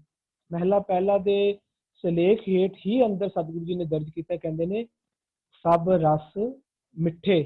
ਕਦੋਂ? ਕਹਿੰਦੇ ਮੰਨਿਆ, ਸੁਣਿਆ, ਸਾਲੋਣੇ। ਜਦੋਂ ਹੁਣ ਮਨ ਜਿਸ ਨੇ ਸ਼ਬਦ ਨੂੰ ਬੁੱਝ ਲਿਆ, ਹੁਣ ਜਦੋਂ ਮਨ ਸਤਿਗੁਰੂ ਜੀ ਦੀ ਸਿੱਖਿਆ ਨੂੰ ਮੰਨਦਾ ਹੈ, ਕਹਿੰਦੇ ਨੇ ਇਹ ਸਮਝ ਲੈ ਤੇਰੇ ਅੰਦਰ ਸਾਰੇ ਮਿੱਠੇ ਰਸ ਤੈਨੂੰ ਪ੍ਰਾਪਤ ਹੋ ਗਏ। ਸਭ ਰਸ ਮਿੱਠੇ ਕਦੋਂ? ਕਹਿੰਦੇ ਮੰਨਿਆ। ਜਿਹੜੀ ਵਸਤ ਮਨ ਨੂੰ ਪ੍ਰਾਪਤ ਹੋਈ ਸੀ ਪਿਛਲੇ ਬੰਦ ਦੇ ਅਕੋਰਡਿੰਗ, ਉਹ ਜਿਹੜੀ ਨਾਮ ਰੂਪੀ ਅੰਮ੍ਰਿਤ, ਗੁਰੂ ਦੀ ਸਿੱਖਿਆਵਾਂ ਰੂਪੀ ਜਿਹੜੀ ਵਸਤ ਪ੍ਰਾਪਤ ਹੋਈ ਸੀ, ਮਨ ਉਸ ਨੂੰ ਹੁਣ ਮੰਨਦਾ ਹੈ।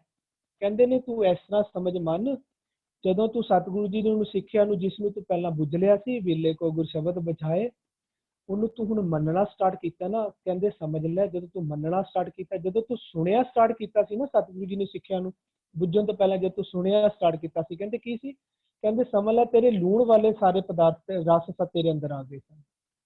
ਸਤਿਗੁਰੂ ਜੀ ਦੀ ਡੈਫੀਨੇਸ਼ਨ ਹਰੇਕ ਚੀਜ਼ ਦੀ ਬੜੀ ਪਿਆਰੀ ਹੈ। ਕਹਿੰਦੇ ਨੇ ਸਭ ਰਸ ਮਿੱਠੇ ਮੰਨਿਆ ਸੁਣਿਆ ਸਾਲੂਣੇ। ਕਹਿੰਦੇ ਸਮਝ, ਜਦੋਂ ਤੂੰ ਸਤਿਗੁਰੂ ਦੀ ਸਿੱਖਿਆ ਨੂੰ ਸੁਣਦਾ, ਇਹ ਕਹਿੰਦੇ ਨੇ ਲੂਣੇ ਸਾਰੇ ਰਸ ਤੇਰੇ ਅੰਦਰ। ਕਹਿੰਦੇ ਜਦੋਂ ਤੂੰ ਸਤਿਗੁਰੂ ਜੀ ਦੀ ਸਿੱਖਿਆ ਨੂੰ ਮੰਨਦਾ, ਕਹਿੰਦੇ ਤੂੰ ਸਮਝ ਤੇਰੇ ਅੰਦਰ ਸਾਰੇ ਮਿੱਠੇ ਰਸ ਤੇਰੇ ਅੰਦਰ ਆ ਗਏ। ਇਸ ਨੂੰ ਆਖਦੇ ਕਹਿੰਦੇ ਸਭ ਰਸ ਦੇਹੀ ਅੰਦਰ ਪਾਏ।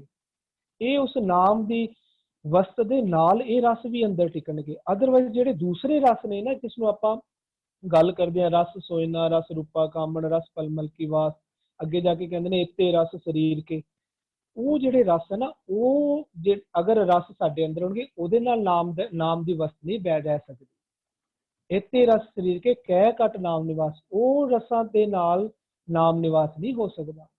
ਜੇ ਨਾਮ ਅੰਦਰ ਨਿਵਾਸ ਅੰਦਰ ਹੋਏਗਾ, ਨਾਮ ਰੂਪੀ ਵਸਤ ਹੋਏਗੀ, ਤਾਂ ਉਹ ਜਿਹੜੇ ਸਰੀਰ ਦੇ ਰਸ ਉਹ ਨਹੀਂ ਰਹਿਣਗੇ, ਉਹ ਮੁੱਕ ਜਾਣਗੇ।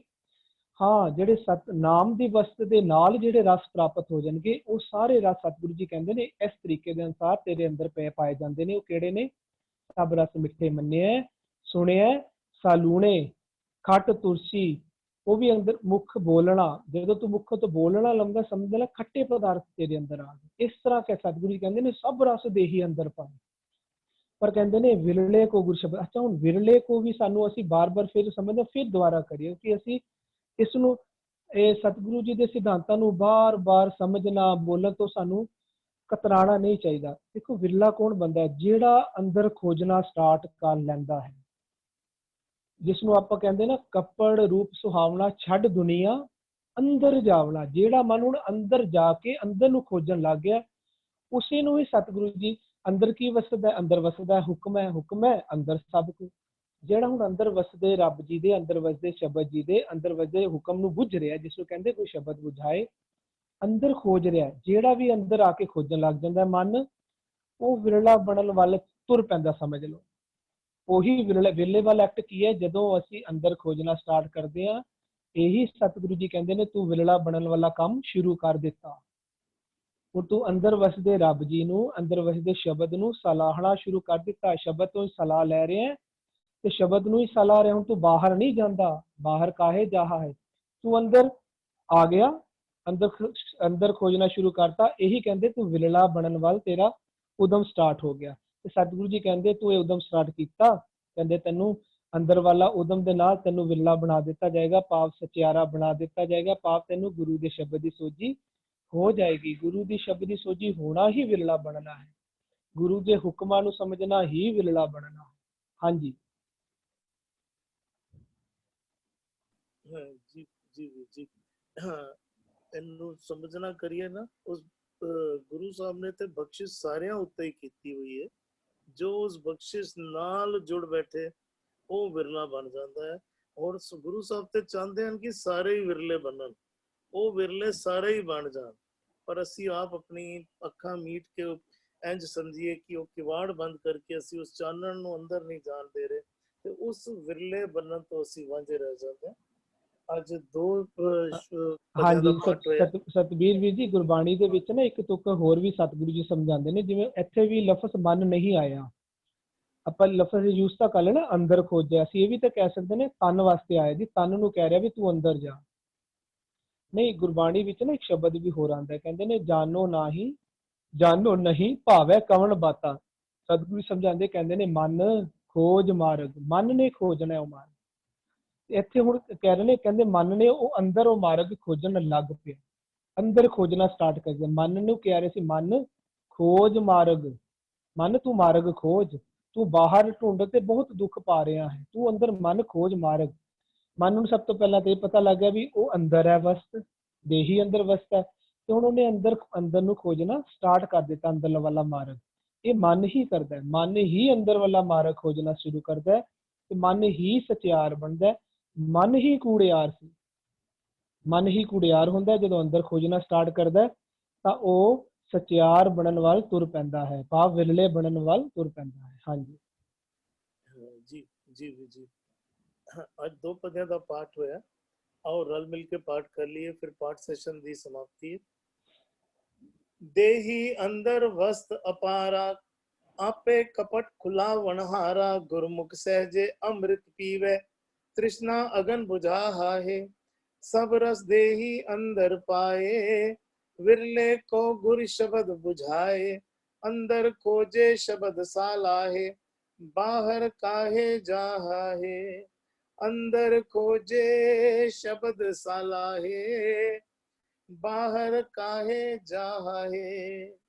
ਹੋਈਆਂ ਬੇਅੰਤ ਭੁੱਲਾਂ ਦੀ ਖਿਮਾ। ਵਾਹਿਗੁਰੂ ਜੀ ਕਾ ਖਾਲਸਾ, ਵਾਹਿਗੁਰੂ ਜੀ ਕੀ ਫਤਿਹ। ਜੀ ਤਜਿੰਦਰ ਜੀ।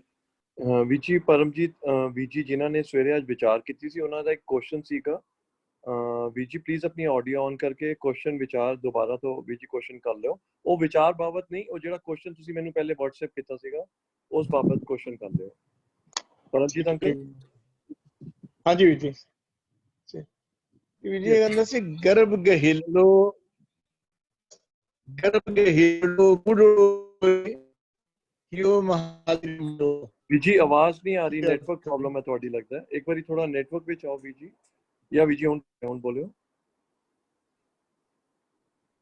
ਗਰਭ ਗਹਿਲੋ ਮੁੜੋ ਯੋਰੇ ਯੋ ਮਹਾਰਾਜ ਮਾਇਓ। ਵਿਜੀ ਨੈਟਵਰਕ ਆਵਾਜ਼ ਵੌਇਸ ਬਹੁਤ ਕ੍ਰੈਕ ਹੋ ਰਹੀ ਹੈ ਤੁਹਾਡੀ।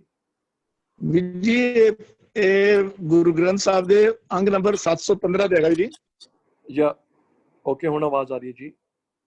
715 ਅੰਗ ਤੇ ਹੈਗਾ, ਗਰਭ ਗਹਿਲੜੋ ਮੂਲੜੋ ਹਿયોਰੀ ਹਿਓ ਮਹਾਰਾਜ ਦੀ ਮਾਇਓ। ਓਕੇ ਜੀ। ਪ੍ਰਦੀਪ ਜੀ ਸ਼ੇਅਰ ਕਰ ਦਿਓ। ਸਤਬੀਰ ਜੀ ਜਾਂ ਜਿਹੜੇ ਵੀਜੀ ਵਿਚਾਰ ਦੇਣਾ ਚਾਹੁੰਦੇ ਨੇ ਸ਼ਬਦ ਦੀ ਵਿਚਾਰ ਦਿਓ ਵੀਜੀ। ਸੁਖਵਿੰਦਰ ਜੀ। ਵੀਰ ਜੀ ਸ਼ਬਦ ਦੀ ਵਿਚਾਰ ਜੇ ਆਪਾਂ ਅੱਜ ਲੈ ਲਈਏ ਨਾ, ਤਾਂ ਆਪਾਂ ਇਹਨੂੰ ਥੋੜਾ ਜਿਹਾ ਖੋਜ ਕੇ ਆਪਾਂ ਬਾਅਦ ਚ ਕੱਲ ਦਾ ਪਰਸੋਂ ਡਿਸਕਸ। ਠੀਕ ਹੈ ਵੀਰ ਜੀ। ਵੀਰ ਜੀ ਸ਼ਬਦ ਇੱਕ ਵਾਰੀ ਕਰ ਦਿੰਦੇ ਆ, ਅਗਰ ਕਿਸੇ ਵੀਰ ਨੇ ਵਿਚਾਰ ਕਰਨੀ ਹੈ ਜਾਂ ਭੈਣ ਜੀ ਨੇ, ਕਿਸੇ ਨੇ, ਭੂਆ ਜੀ ਨੇ, ਤੇ ਕਰ ਲੈਣੀ ਤੇ ਕੱਲ ਕਰ ਲੈਣੀ। ਸ਼ਬਦਾਂ ਦੀ ਵਿਚਾਰ ਨਾ ਕੋਸ਼ਿਸ਼ ਆਪਾਂ ਕਰਿਆ ਕਰੀਏ ਕਿ ਇੱਕ ਦਿਨ ਬਾਅਦ ਕਰਿਆ ਕਰੀਏ, ਥੋੜਾ ਜਿਹਾ ਉਸ ਨੂੰ ਦੇਖ ਕੇ ਨਾ, ਕਿਉਂਕਿ ਇਹ ਕਿਤੇ ਉਹਦਾ ਕੋਈ ਪੱਖ ਰਹਿ ਨਾ ਜਾਇਆ ਕਰੇ। ਜੀ ਜੀ ਰਾਈਟ ਵੀਰ ਜੀ, ਰਾਈਟ। ਠੀਕ ਹੈ ਵੀਰ ਜੀ, ਕਿਉਂਕਿ ਮੈਂ ਨਾ 4-5 ਦਿਨ ਪਹਿਲੇ ਸ਼ਬਦ ਵਾਸਤੇ ਬੇਨਤੀ ਕੀਤੀ ਸੀ ਤੇ ਮੈਂ ਸਮਝਿਆ ਸੀ ਸ਼ਾਇਦ ਨਾ ਪਾ ਦਿੱਤਾ ਹੋਵੇਗਾ। ਨਹੀਂ ਅੰਕਲ, ਉਹ ਬੜੇ ਸਾਰੇ ਕੰਮਾਂ ਵਿੱਚ ਰਹਿ ਗਿਆ ਸੀਗਾ ਤੇ ਮੈਂ ਉਸ ਗੱਲ ਕੱਲ ਕਰ ਲਾਂਗੇ ਵੀਰ ਜੀ। ਜਾਂ ਇੱਕ ਵਾਰੀ ਇਹ ਸ਼ਬਦ ਸਕਰੀਨ ਤੇ ਆ ਗਿਆ, ਇੱਕ ਵਾਰੀ ਵੀਰ ਜੀ ਦੇਖ ਲਿਓ। ਕੋਈ ਅਗਰ ਵੀਰ ਜੀ ਜਾਂ ਭੈਣ ਜੀ, ਭੂਆ ਜੀ ਕੋਈ ਵਿਚਾਰ ਦੇਣਾ ਚਾਹੁੰਦੇ ਹੋ? ਪੂਰੇ ਸ਼ਬਦ ਦੀ ਵਿਚਾਰ ਚਾਹੁੰਦੇ ਆ ਵੀਰ ਜੀ? ਇਹ ਵਾਲਾ ਸ਼ਬਦ ਜਿਹੜਾ ਆਇਆ ਗਰੀਬ, ਜਿਹੜਾ ਵੀਰ ਜੀ ਸਕਰੀਨ ਤੇ ਸ਼ੇਅਰ ਕੀਤਾ, ਟੋਡੀ ਮਹਿਲਾ ਪੰਜਵਾਂ।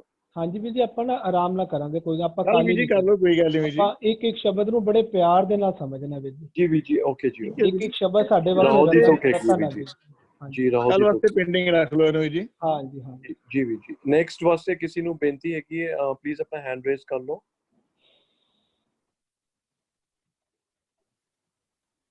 ਸਤਬੀਰ ਜੀ। ਮੱਖਣ ਬਾਪੂ ਜੀ ਬੋਲ ਰਹੇ ਹਨ। ਹਾਂ ਬਾਪੂ ਜੀ ਚਾਹੁੰਦੇ ਕੁਝ ਬੋਲਣਾ। ਬਾਪੂ ਮੱਖਣ ਸਿੰਘ ਜੀ ਪਲੀਜ਼ ਆਪਣੀ ਆਡੀਓ ਔਨ ਕਰ ਲਓ।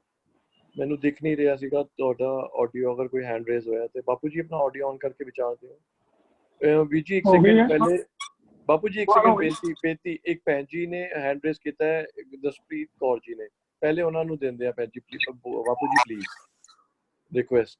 ਜੀ ਭੈਣ ਜੀ। ਹਾਂਜੀ, ਮੈਂ ਦਰਸ਼ਪ੍ਰੀਤ ਕੌਰ ਦੇ ਉਧਰੋਂ ਹੀ ਬੋਲ ਰਿਹਾ। ਓਕੇ ਜੀ, ਓਕੇ ਜੀ। ਜਿਹੜਾ 52 ਅੱਖਰੀ ਵਿੱਚ ਲਿਖਿਆ ਗਿਆ 40 ਤੇ ਅੱਖਰ ਹੈਗੇ ਨੇ ਜੇ ਰਿਪਰੈਜ਼ੈਂਟ ਕਰ ਰਹੇ ਨੇ, ਤੇ 12 ਜਿਹੜੇ ਹੈਗੇ ਨੇ ਉਹ ਮਾਤਰਾਵਾਂ ਹੈਗੀਆਂ, ਲਘੂ ਮਾਤਰਾ, ਤੇ ਉਹਨਾਂ ਨੂੰ ਰਿਪਰੈਜ਼ੈਂਟ ਕਿੱਦਾਂ ਕੀਤਾ ਗਿਆ 52 ਅੱਖਰੀ ਵਿੱਚ? ਜਿੱਦਾਂ ਹੁਣ ਸੱਸਾ ਹੋ ਗਿਆ, ਹਾਹਾ ਹੋ ਗਿਆ, ਕੱਕਾ ਹੋ ਗਿਆ, ਉਹ ਤੇ ਰਿਪਰੈਜ਼ੈਂਟ ਹੋ ਰਹੇ ਨੇ। ਕਾਊ ਹੋਤਨਾ 2 12 ਇਦਾਂ ਕਰਕੇ ਸਭ ਕੁਝ ਰਿਪਰੈਜ਼ੈਂਟ ਕੀਤਾ ਗਿਆ, ਲੇਕਿਨ ਜਿਹੜੀ ਲਘੂ ਮਾਤਰਾ ਹੈਗੀਆਂ ਇਹਨਾਂ ਨੂੰ ਕਿਸ ਤਰੀਕੇ ਨਾਲ ਰਿਪਰੈਜ਼ੈਂਟ ਕੀਤਾ ਗਿਆ? ਜਿਹੜਾ ਇਹ ਇਹਦੇ ਬਾਰੇ ਮੈਨੂੰ ਪਤਾ ਕਰਨਾ ਸੀ। ਇਹ ਵੀ ਵੀਰ ਜੀ ਆਪਾਂ ਖੋਜ ਕੇ ਗੱਲ ਕਰਾਂਗੇ, ਬਹੁਤ ਡਿਟੇਲ ਪੂਰੀ। ਇੱਕ ਤਾਂ ਬਾਣੀ ਹੈ ਪੂਰੀ 52 ਅੱਖਰੀ ਨਾ, ਪੂਰੀ ਬਾਣੀ ਹੈ, ਤੇ ਆਪਾਂ ਇਹਨੂੰ ਕੀ ਕਹਿੰਦੇ ਪਹਿਲਾਂ ਆਪ ਸਮਝਾਂਗੇ ਡਿਟੇਲ ਨਾਲ। ਇਸ ਐਂਗਲ ਤੋਂ ਅਸੀਂ ਸੋਚਿਆ ਵੀ ਨਹੀਂ ਕਦੀ, ਮੈਂ ਨਹੀਂ। ਹਾਂ, ਅਗਰ ਕੋਈ ਸ਼ੇਅਰਿੰਗ ਕਰਨਾ ਚਾਹੇ ਕਰ ਲੈਣ, ਤੇ ਆਪਾਂ ਇਸ ਨੂੰ ਵੀ ਡਿਟੇਲ ਦੇ ਨਾਲ ਆਪ ਪਹਿਲਾਂ ਉਹਨੂੰ ਸਮਝਾਂਗੇ, ਫਿਰ ਆਪਾਂ ਸ਼ੇਅਰਿੰਗ ਕਰਾਂਗੇ। ਠੀਕ ਹੈ ਜੀ।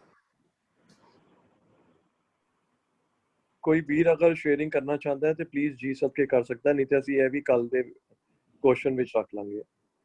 ਨਹੀਂ ਇਹ ਕੱਲ ਤੇ ਵੀ ਨਹੀਂ ਵੀਰ ਜੀ, ਜਿਹੜੀ ਸ਼ਬਦ ਚੱਲ ਰਹੀ ਸੀ ਨਾ, ਹਾਂਜੀ ਵੀਰ ਜੀ, ਜੋ ਸਵੇਰੇ ਚਰਚਾ ਹੋ ਰਹੀ ਸੀ ਉਸ ਬਾਰੇ ਫਿਰ ਕੋਈ ਵੀਰ ਜੀ ਇੱਕ ਸੈਕਿੰਡ, ਹਰਵਿੰਦਰ ਅੰਕਲ ਕੁਝ ਸ਼ੇਅਰਿੰਗ ਕਰ ਰਹੇ ਨੇ ਵੀਰ ਜੀ ਪਲੀਜ਼।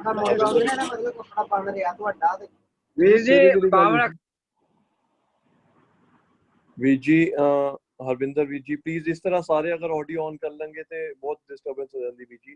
ਹਰਵਿੰਦਰ ਵੀਰ ਜੀ ਪਲੀਜ਼ ਸ਼ੇਅਰ ਯੂਰ, ਤੁਸੀਂ ਜੋ ਸ਼ਬਦ ਸ਼ੇਅਰ ਕਰ ਰਹੇ ਇਸ ਤੋਂ ਜਿਹੜਾ ਪਹਿਲਾ ਜਿਹੜਾ ਸ਼ਬਦ ਚੱਲਦਾ ਪਿਆ ਸੀ ਨਾ, ਗਰਭ ਗਹਿਲੜੋ ਮੂੜੋ ਹੀਓਰੇ, ਵੀ ਮੇਰਾ ਮਨ ਜਿਹੜਾ ਹੈ ਨਾ ਉਹ ਹੰਕਾਰ ਵਿੱਚ ਫਸਿਆ ਹੋਇਆ। ਗਰਭ ਅਸੀਂ ਕਹਿੰਦੇ ਵੀ ਹੰਕਾਰ ਜਿਹੜਾ ਹੈ ਵੀ ਉਹ ਗਹਿਲੜੋ, ਗਹਿਲ ਵਿੱਚ ਕਹਿੰਦੇ ਵੀ ਉਹ ਤਿਨਕੀ ਗਹਿਲ ਤੋਏ ਜਿਨ ਲਾਗੇ, ਬੰਦਾ ਕਹਿੰਦਾ ਵੀ ਉਹ ਅਣਜਾਣਪਨੇ ਵਿੱਚ ਕਹਿ ਲੋ ਜਾਂ ਪਾਗਲਪਨੇ ਵਿੱਚ ਕਹਿ ਲੋ, ਵੀ ਜਿਹੜਾ ਕਹਿੰਦਾ ਵੀ ਜਿਹੜਾ ਮੇਰਾ ਮਨ ਹੈ ਨਾ ਉਹ ਹੰਕਾਰ ਦੀ ਗ੍ਰਿਸ਼ਤ ਵਿੱਚ ਫਸਿਆ ਹੋਇਆ ਹੈ। ਗਰਭ ਗਹਿਲੜੋ ਮੋੜੜੋ ਹੀਓ ਰੇ, ਜਿਹੜਾ ਹੀਓ ਮੇਰਾ ਮਨ, ਜਿਹੜਾ ਮੇਰਾ ਮਨ ਹੈ ਨਾ ਉਹ ਮੇਰਾ ਮੂਰਖ ਮਨ ਜਿਹੜਾ ਹੈ ਨਾ ਉਹ ਗਰਭ ਦੇ ਇਹਦੇ ਵਿੱਚ ਨਾ ਫਾਹੀ ਦੇ ਵਿੱਚ ਫਸਿਆ ਹੋਇਆ ਹੈ। ਹੀਓ ਮਹਾਰਾਜ ਦੀ ਮਾਇਓ ਡੀਹਰ ਨਿਆਈ, ਵੀ ਜਿਸ ਤਰ੍ਹਾਂ ਮੱਛੀ ਹੁੰਦੀ ਹੈ ਨਾ, ਵੀ ਉਹ ਮੱਛੀ ਲਾਲਚ ਕਰਨ ਨੂੰ ਜਾਂਦੀ ਹੈ, ਉਹ ਜਿਹੜਾ ਮਾਸ ਦਾ ਟੁਕੜਾ ਪਾਇਆ ਹੁੰਦਾ ਉਹ ਉਹਨੂੰ ਖਾਣ ਨੂੰ ਜਾਂਦੀ ਹੈ। ਕਹਿੰਦੇ ਹੀਓ ਮਹਾਰਾਜ ਦੀ ਮਾਇਓ ਡੀਹਰ ਨਿਆਹੀ ਮੋਹੇ ਫਾਕਿਓ ਰੇ ਰਹਾਓ, ਵੀ ਉਹ ਜਿਸ ਤਰ੍ਹਾਂ ਮੱਛੀ ਦਾ ਇੱਕ ਹੋਰ ਮੈਨੂੰ ਬਾਣੀ ਯਾਦ ਨਹੀਂ ਆ ਰਹੀ, ਉਹਨਾਂ ਦੀ ਕੋਈ ਲਾਈਨ ਉਹ ਆਉਂਦੀ ਪਈ ਸੀ ਵੀ ਉਹ ਕਹਿੰਦਾ ਉੜੇ ਤਾਂ ਬੇਗਲ ਬੇਗਲੇ ਤਾਕੈ ਚੋਗ ਕਨੀ, ਵੀ ਉਹ ਇੱਕ ਜਿਹੜੇ ਹੁੰਦੇ ਨਾ ਵੀ ਇੱਕ ਮੈਂ ਉਹ ਵੀ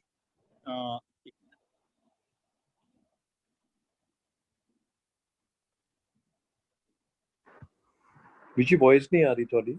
ਇੱਕ ਮਿੰਟ ਵੀਰ ਜੀ, ਇੱਕ ਉਧਰ ਨਾ ਉਹ ਇੱਕ ਉਹ ਸ਼ਬਦ ਸੀ ਉਹ ਅੰਦਰ ਕਹਿੰਦਾ ਵੀ ਕਿੰਨੇ ਨੇ ਤਰਵਰ ਕਾਇਆ ਪੰਖ ਮਨ ਤਰਵਰ ਪੰਖੀ ਪੰਚ, ਉਹਨਾਂ ਚੋਂ ਕਹਿੰਦੇ ਨੇ ਤਤ ਚੁਗੇ ਮਿਲ ਏਕ ਸੇ ਤਿੰਨ ਕੋ ਫਾਸ ਨਾ ਰੰਚ, ਜਿਹੜੇ ਪੰਖੀ ਜਿਹੜੇ ਨੇ ਨਾ ਜੋ ਤਤ ਗਿਆਨ ਦੇ ਨਾਲ ਜੁੜੇ ਹੋਏ ਰਹਿੰਦੇ ਨੇ ਨਾ, ਤਤ ਚੁਗ ਹੈ ਮਿਲ ਏਕ ਸੇ, ਜੋ ਇੱਕ ਗੁਰੂ ਨਾਲ ਇੱਕਾ ਬਾਣੀ ਇੱਕ ਗੁਰੂ ਦੇ ਨਾਲ ਜਿਹੜੇ ਮਿਲ ਕੇ ਕਹਿੰਦੇ ਤਿੰਨ ਕੋ ਫਾਂਸ ਨਾ ਰੰਚ, ਉਹ ਮਾਇਆ ਦੇ ਵਿਕਾਰਾਂ ਦੇ ਫਾਂਸ ਵਿੱਚ ਬਿਲਕੁਲ ਨਹੀਂ ਫਸਦੇ।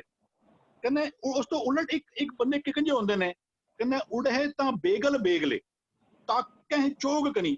ਅੱਜ ਸਾਡੇ ਵਿੱਚ ਇੱਕ ਕਲਾਸ ਬੰਦੇ ਕਹਿੰਦੀ ਬਸ 2 ਸਾਲਾਂ ਵਿੱਚ ਅਮੀਰ ਹੋਣਾ ਹੀ ਹੋਣਾ ਹੈ, ਉੜੇ ਬੇਗਲ ਬੇਗਲੇ ਬੜੀ ਕਾਲੀ ਕਾਲੀ ਵਿੱਚ, ਕਹਿੰਦਾ ਉੜੇ ਤਾਂ ਬੇਗਲ ਬੇਗਲੇ, ਕਹਿੰਦਾ ਤਾਕੇ ਹੈ ਮਤਲਬ ਤਾਕੇ ਮਤਲਬ ਤੱਕਦੇ ਨੇ ਵੀ ਕਿੱਥੋਂ ਜ਼ਿਆਦਾ ਪੈਸਾ ਕਮਾਉਣ ਨੂੰ ਮਿਲ ਜਾਏਗਾ, ਐਥੀਕਲ ਅਨਐਥੀਕਲ ਜੋ ਮਰਜ਼ੀ, ਕਹਿੰਦਾ ਤਾਕੇ ਚੋਗ ਕਨੀ, ਚੋਗ ਜਿਹੜਾ ਪੰਖੀ ਉਹਦੇ ਚੋਗਾ ਚੁਗਦਾ ਹੈ, ਉਹ ਚਾਹੁੰਦਾ ਹੈ ਕਿ ਬਾਬਾ ਮੈਨੂੰ ਕਿੱਥੋਂ ਫਟਾਫਟ ਬਹੁਤ ਸਾਰਾ ਪੈਸਾ ਮਿਲ ਜਾਵੇ।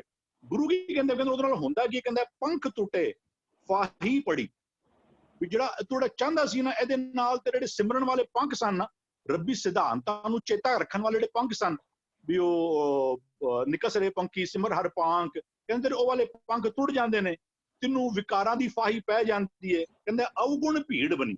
ਇੱਥੇ ਜਿਹੜਾ ਕਹਿੰਦੇ ਵੀ ਇੱਥੇ ਜਿਹੜਾ ਸਿਮਿਲਰ ਜਿਹੜਾ ਕੰਸੈਪਟ ਹੁੰਦਾ ਵੀ ਹੀਓ ਮਹਾਰਾਜ ਦੀ ਮਾਇਓ ਡੀਹਰ ਨਿਆਹੀ ਫਾਕਿਓ ਰੇ, ਵੀ ਜਿਸ ਤਰ੍ਹਾਂ ਮੱਛੀ ਲਾਲਚ ਕਰਨ ਨੂੰ ਜਾਂਦੀ ਹੈ, ਕਹਿੰਦੇ ਨੇ ਘਣੋ ਘਣੋ ਘਣੋ ਸਦ ਲੋੜ ਹੈ, ਉਹ ਹੋਰ ਉਹ ਮੰਗਦਾ ਥੱਕਦਾ ਨਹੀਂ, ਕਹਿੰਦੇ ਬਿਨ ਲਹਿਣੇ ਕੈਠੇ ਪਾਇਓ ਰੇ। ਲੇਕਿਨ ਜੇ ਤੇਰੇ ਭਾਗਾਂ ਵਿੱਚ ਕੋਈ ਚੀਜ਼ ਨਹੀਂ ਲਿਖੀ ਹੋਈ ਨਾ, ਵੀ ਜੇ ਤੂੰ ਚਾਹੁੰਦਾ ਹੈ, ਕੋਈ ਗੁਰੂ ਕਹਿੰਦਾ ਵੀ ਉਹ ਕਹਿੰਦਾ ਉੜੇ ਤਾਂ ਬੇਗਲ ਬੇਗਲੇ ਤਾਕੇ ਚੋਗ ਕਨੀ ਪੰਖ ਟੁੱਟੇ ਫਾਹੀ ਪਰੀ, ਜੇ ਤੂੰ ਜਦੋਂ ਤੂੰ ਬਹੁਤ ਕਾਲੀ ਕਾਲੀ ਵਾਲਾ ਜੀਵਨ, ਕਹਿੰਦਾ ਮੇਰਾ ਜੀਵਨ ਐਸਾ ਹੋ ਚੁੱਕਾ ਹੋਇਆ ਹੈ ਵੀ ਉਹ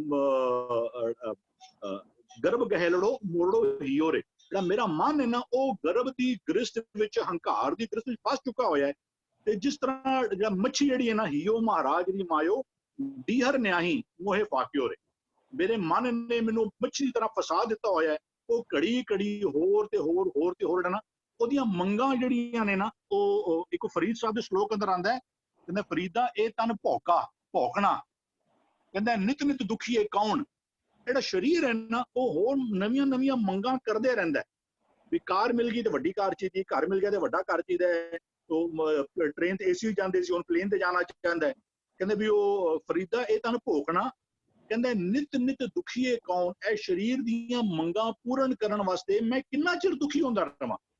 ਵੀ ਸਰੀਰ ਹੁੰਦਾ ਵੀ, ਜਦੋਂ ਵਿਆਹ ਹੈ ਘਰ ਵਿੱਚ ਬੜਾ ਆਲੀਸ਼ਾਨ ਹੋਣਾ ਚਾਹੀਦਾ ਹੈ, ਬੱਚਾ ਹੈ ਉਹਨੇ ਬਿਲਕੁਲ ਆਲੀਸ਼ਾਨ ਸਕੂਲ ਵਿੱਚ ਜਾਣਾ ਚਾਹੀਦਾ ਹੈ, ਪਾਰਟੀ ਕਰਨੀ, ਉਹ ਵੀ ਕਹਿੰਦਾ ਫਰੀਦਾ ਇਹ ਤਨ ਭੌਕਣਾ, ਕਹਿੰਦਾ ਨਿਤ ਨਿਤ ਦੁਖੀਏ ਕੌਣ, ਕਹਿੰਦਾ ਮੈਂ ਕਰਾਂ ਕੀ, ਕਹਿੰਦਾ ਕੰਨੀ ਬੁੱਝੇ ਦੇ ਰਹਾ ਕਿੱਤੀ ਵੱਗੇ ਪਾਉਣ, ਮੈਂ ਆਪਣੇ ਕੰਨਾਂ ਵਿੱਚ ਈਅਰ ਪਲੱਗ ਦੇ ਕੇ ਰਹਿਣਾ, ਉਹ ਬਹਿ ਜਾਣਾ, ਕਹਿੰਦਾ ਮਾਨੋ ਫਿਰ ਹਵਾ ਦੇ ਨਿਆਈ ਜੋ ਚੱਲਦਾ ਪਿਆ। ਉੱਥੇ ਜਿਹੜਾ ਗੱਲ ਇੱਥੇ ਜਿਹੜਾ ਗੱਲ ਚੱਲਦੀ ਪਈ ਨਾ, ਮੇਰਾ ਮਨ ਜਿਹੜਾ ਨਾ ਉਹ ਹੰਕਾਰ ਦੀ ਗ੍ਰਿਸਤ ਵਿੱਚ ਜਿਹੜਾ ਹੈ ਨਾ ਉਹ ਫਸਿਆ ਹੋਇਆ ਹੈ। ਜਿਸ ਤਰ੍ਹਾਂ ਮੱਛੀ ਜਿਹੜੀ ਹੈ ਉਹ ਲਾਲਚ ਦੇ ਸਵਾਦ ਦੇ ਅਧੀਨ ਹੋ ਕੇ ਫਸ ਜਾਂਦੀ ਹੈ, ਤੇ ਜਿਹੜਾ ਮੇਰਾ ਮਨ ਵੀ ਨਾ ਘਣੋ ਸਦ ਲੋੜ ਹੈ ਉਹਨੂੰ ਹੋਰ ਉਹਦੀ ਮੰਗਾਂ ਜਿਹੜੀਆਂ ਨੇ ਉਹ ਪੂਰੀਆਂ ਨਹੀਂ ਹੁੰਦੀਆਂ। ਹਾਂਜੀ ਬਈ ਜੀ ਵੀ ਜੀ। ਨੈਕਸਟ ਕੁਐਸਚਨ ਸੀਗਾ ਪਰਮਜੀਤ ਸਿੰਘ ਸ਼ੈਂਟੀ ਵੀ ਜੀ, ਸ਼ਾਇਦ ਬੈਂਕਾਕ ਤੋਂ, ਉਹਨਾਂ ਦਾ ਸੀਗਾ। ਵੀ ਜੀ ਆਪਣੀ ਆਡੀਓ ਆਨ ਕਰਕੇ। ਤਜਿੰਦਰ ਵੀਰ ਜੀ ਬਾਪੂ ਮੱਖਣ ਜੀ ਦਾ ਰਹਿ ਗਿਆ, ਪਹਿਲੇ ਬਾਪੂ ਮੱਖਣ ਜੀ ਦਾ ਲੈ ਲਓ। ਵੀ ਜੀ ਅਸਲ ਵਿੱਚ ਇਹਨਾਂ ਦਾ 3-4 ਦਿਨ ਤੋਂ ਪੈਂਡਿੰਗ ਹੈਗਾ ਸੀਗਾ। ਮੈਂ ਵੀ ਜੀ ਇੱਕ ਬੇਨਤੀ ਕਰਨਾ ਚਾਹਾਂਗਾ ਕਿ ਨਾ ਮੈਨੂੰ ਕਈ ਮੈਸੇਜ ਨਾ WhatsApp ਤੇ ਆਉਂਦੇ ਨੇ, ਉਹ ਮੈਨੂੰ ਬਾਅਦ ਚ ਚੇਤੇ ਨਹੀਂ ਰਹਿੰਦਾ ਵੀ ਜੀ। ਤਜਿੰਦਰ ਵੀਰ ਜੀ ਕੋਈ ਨਹੀਂ, ਤਜਿੰਦਰ ਵੀਰ ਜੀ ਕੋਈ ਨਹੀਂ, ਗੱਲ ਪਹਿਲੇ ਬਾਪੂ ਮੱਖਣ ਜੀ ਕੋਲੋਂ ਲੈ ਲਓ, ਕੋਈ ਗੱਲ ਨਹੀਂ, ਮੈਂ ਬਾਤ ਕਰ ਲਾਂ, ਕੋਈ ਨਹੀਂ ਗੱਲ। या भी जी, या प्लीज ओके भी जी। बापू मक्खन जी प्लीज अपनी ऑडियो ऑन कर लो।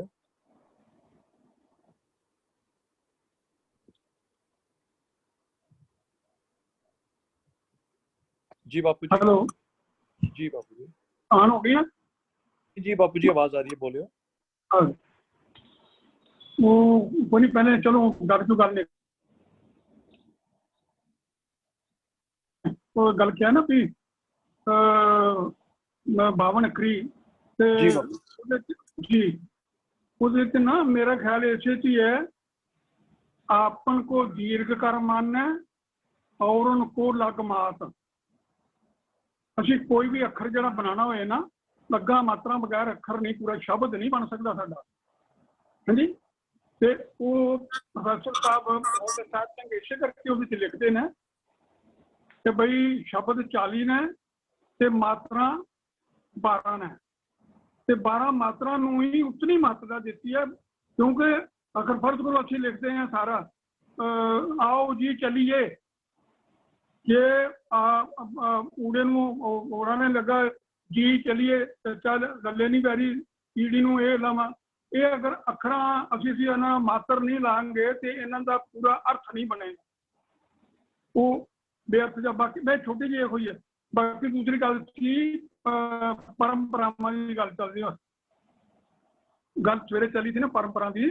परंपरावां तोड़नियां पैंदियां ने और परंपरा तोड़न वास्ते बड़ी जुरत चाहिदी है।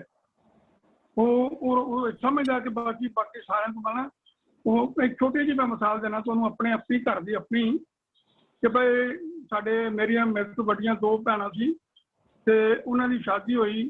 उन्हां दिनां च रात नूं बरात 2 रातां रहिंदी सी ते साडा छोटा जिहा पिंड है, 7 घर सी, साडे दादे ने बसाया सी ते कोई साडे कोल साहबां ने असीं बाहरले पिंडां चों मंजियां ते बिस्तरे मंग के लिया करदे सी। ते कुदरती जदों मेरी वारी आई ना ते मैं गल कही भी ये बड़ा मुश्किल हो जाना है, भी जिन्हां दे घर असीं ब्याहण जाना उन्होंने भी ओह कुछ करना पैना। ते फैसला कीता सी कि 1 डे मैरिज 1967 10 मई 1967 ਨੂੰ शुरू की सी। ਉਹਦੇ ਪਹਿਲਾਂ 1 डे मैरिज नहीं सी हुंदी, बड़ी विरोध हुई। मेरा माँ भी मेरे खिलाफ सी, मेरी सास भी मेरे खिलाफ सी, पर सिर्फ मेरा सौरा ते मेरे पिता जी बापू जी वो इस गल ते सी कि भाई कोई गल नहीं, नवीं चीज कहण तो भाव है दरबार साहब ਇਹੋ चली ना, किसी कोई ने अज तक किसी ने जुरत नहीं की। जो जुरत करेगा तो उसके नाम तब्दीली जी आ सकती है। असीं सवाल ही नहीं पूछा उन्होंने, सवाल पूछिए भी दसो भी ये की है, कदों की की है और ये महत्ता की है, इन्होंने को जो करके देखा ना बस ये मतलब भी बहुत सारी चीज़ां आ जांदियां ने मेरी परंपरा तोड़ दे विच। ते हुण मेरी एक बेनती है कि साडा जिहड़ा ओल्ड वर्ग जिन्होंने कह सकते हैं 60 साल के उत्ते जिन्ने भी हैं इत्थे उन्होंने ये सवाल पूछने चाहिए, क्योंकि कुछ नौजवान पूछ लो तो उन्होंने कहते नहीं अजे तक तू न्याणा तो बच्चा तेनों नहीं पता इस गल का। तो जो साडे वाला वर्ग जिहड़ा ना 60 तो लैके 80 साल तक पूछेगा कि उन्होंने अपना 80 साल का जीवन भी हंडाए आ, वो पूछेगा कि उन्होंने मत जी ज्यादा होगी। वाहिगुरू जी का खालसा वाहिगुरू जी की फतेह। बापू जी ਜਿਹੜੀ ਤੁਸੀਂ परंपरा ਦੀ ਗੱਲ ਕੀਤੀ ਹੈ ਨਾ, ਮੈਂ ਇੱਕ ਸ਼ਬਦ ਐਡ ਕਰਨਾ ਚਾਹਾਂਗਾ। परंपरा ਨੂੰ ਨਾ ਪੜਚੋਲ ਕੇ ਤੋੜਨ ਦੀ ਅਗਰ ਗੁਰੂ ਸਿਧਾਂਤ ਤੇ ਹੈਗੀ ਹੈ ਤੇ ਉਹਨੂੰ ਤੋੜਨ ਵਿੱਚ ਸਾਨੂੰ ਗੁਰੇਜ਼ ਨਹੀਂ ਕਰਨਾ ਚਾਹੀਦਾ, ਉਹਨੂੰ ਪੜਚੋਲ ਲੈਣਾ ਚਾਹੀਦਾ ਗੁਰੂ ਸਿਧਾਂਤ ਤੇ। ਲੇਕਿਨ ਪਰੰਪਰਾਵਾਂ ਨੂੰ ਪੜਚੋਲਣਾ ਜ਼ਰੂਰ ਚਾਹੀਦਾ ਹੈ, ਬਿਨਾਂ ਪੜਚੋਲੇ ਕੋਈ ਪੱਖ ਨਹੀਂ ਰੱਖਣਾ ਚਾਹੀਦਾ। ਅਗਰ ਗੁਰੂ ਸਿਧਾਂਤ ਤੇ ਉਹ ਹੰਡਾਉਂਦੀ ਹੈ ਤੇ ਪਰੰਪਰਾਵਾਂ ਰੱਖ ਲਓ, ਅਗਰ ਗੁਰੂ ਸਿਧਾਂਤ ਤੇ ਨਹੀਂ ਹੰਡਾਉਂਦੀ ਤੇ ਉਹ ਪਰੰਪਰਾ ਨੂੰ ਤੋੜਨ ਵਿੱਚ ਕੋਈ ਗੁਰੇਜ਼ ਨਹੀਂ ਕਰਨਾ ਚਾਹੀਦਾ। जी बापू ਬਿਲਕੁਲ ਬਹੁਤ ਵਧੀਆ ਚੂਜ਼ ਕਰਨੀ ਪਈ, ਬਹੁਤ ਵਧੀਆ, ਚੰਗਾ जी बापू जी। अगला वीर जी परमजीत सिंह शैंटी वीर जी प्लीज। ਹਾਂਜੀ, ਵਾਹਿਗੁਰੂ ਜੀ ਕਾ ਖਾਲਸਾ, ਵਾਹਿਗੁਰੂ ਜੀ ਕੀ ਫਤਿਹ। फतेह वीर जी।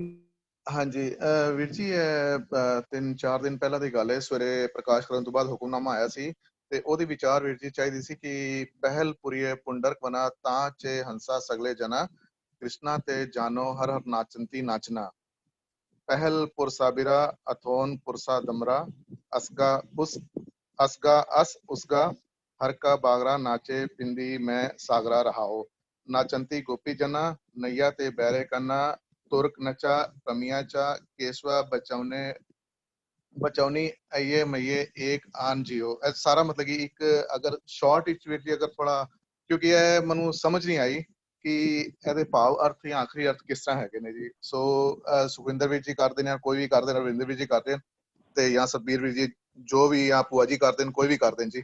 ਵਾਹਿਗੁਰੂ ਜੀ ਕਾ ਖਾਲਸਾ, ਵਾਹਿਗੁਰੂ ਜੀ ਕੀ ਫਤਿਹ। ਪ੍ਰਦੀਪ ਜੀ ਇੱਕ ਵਾਰੀ ਸ਼ੇਅਰ ਕਰ ਸਕਦੇ ਹੋ ਸਕਰੀਨ ਤੇ, ਮੈਂ ਤੁਹਾਨੂੰ ਫੋਟੋ ਭੇਜ ਰਿਹਾ ਵੀ ਜੀ।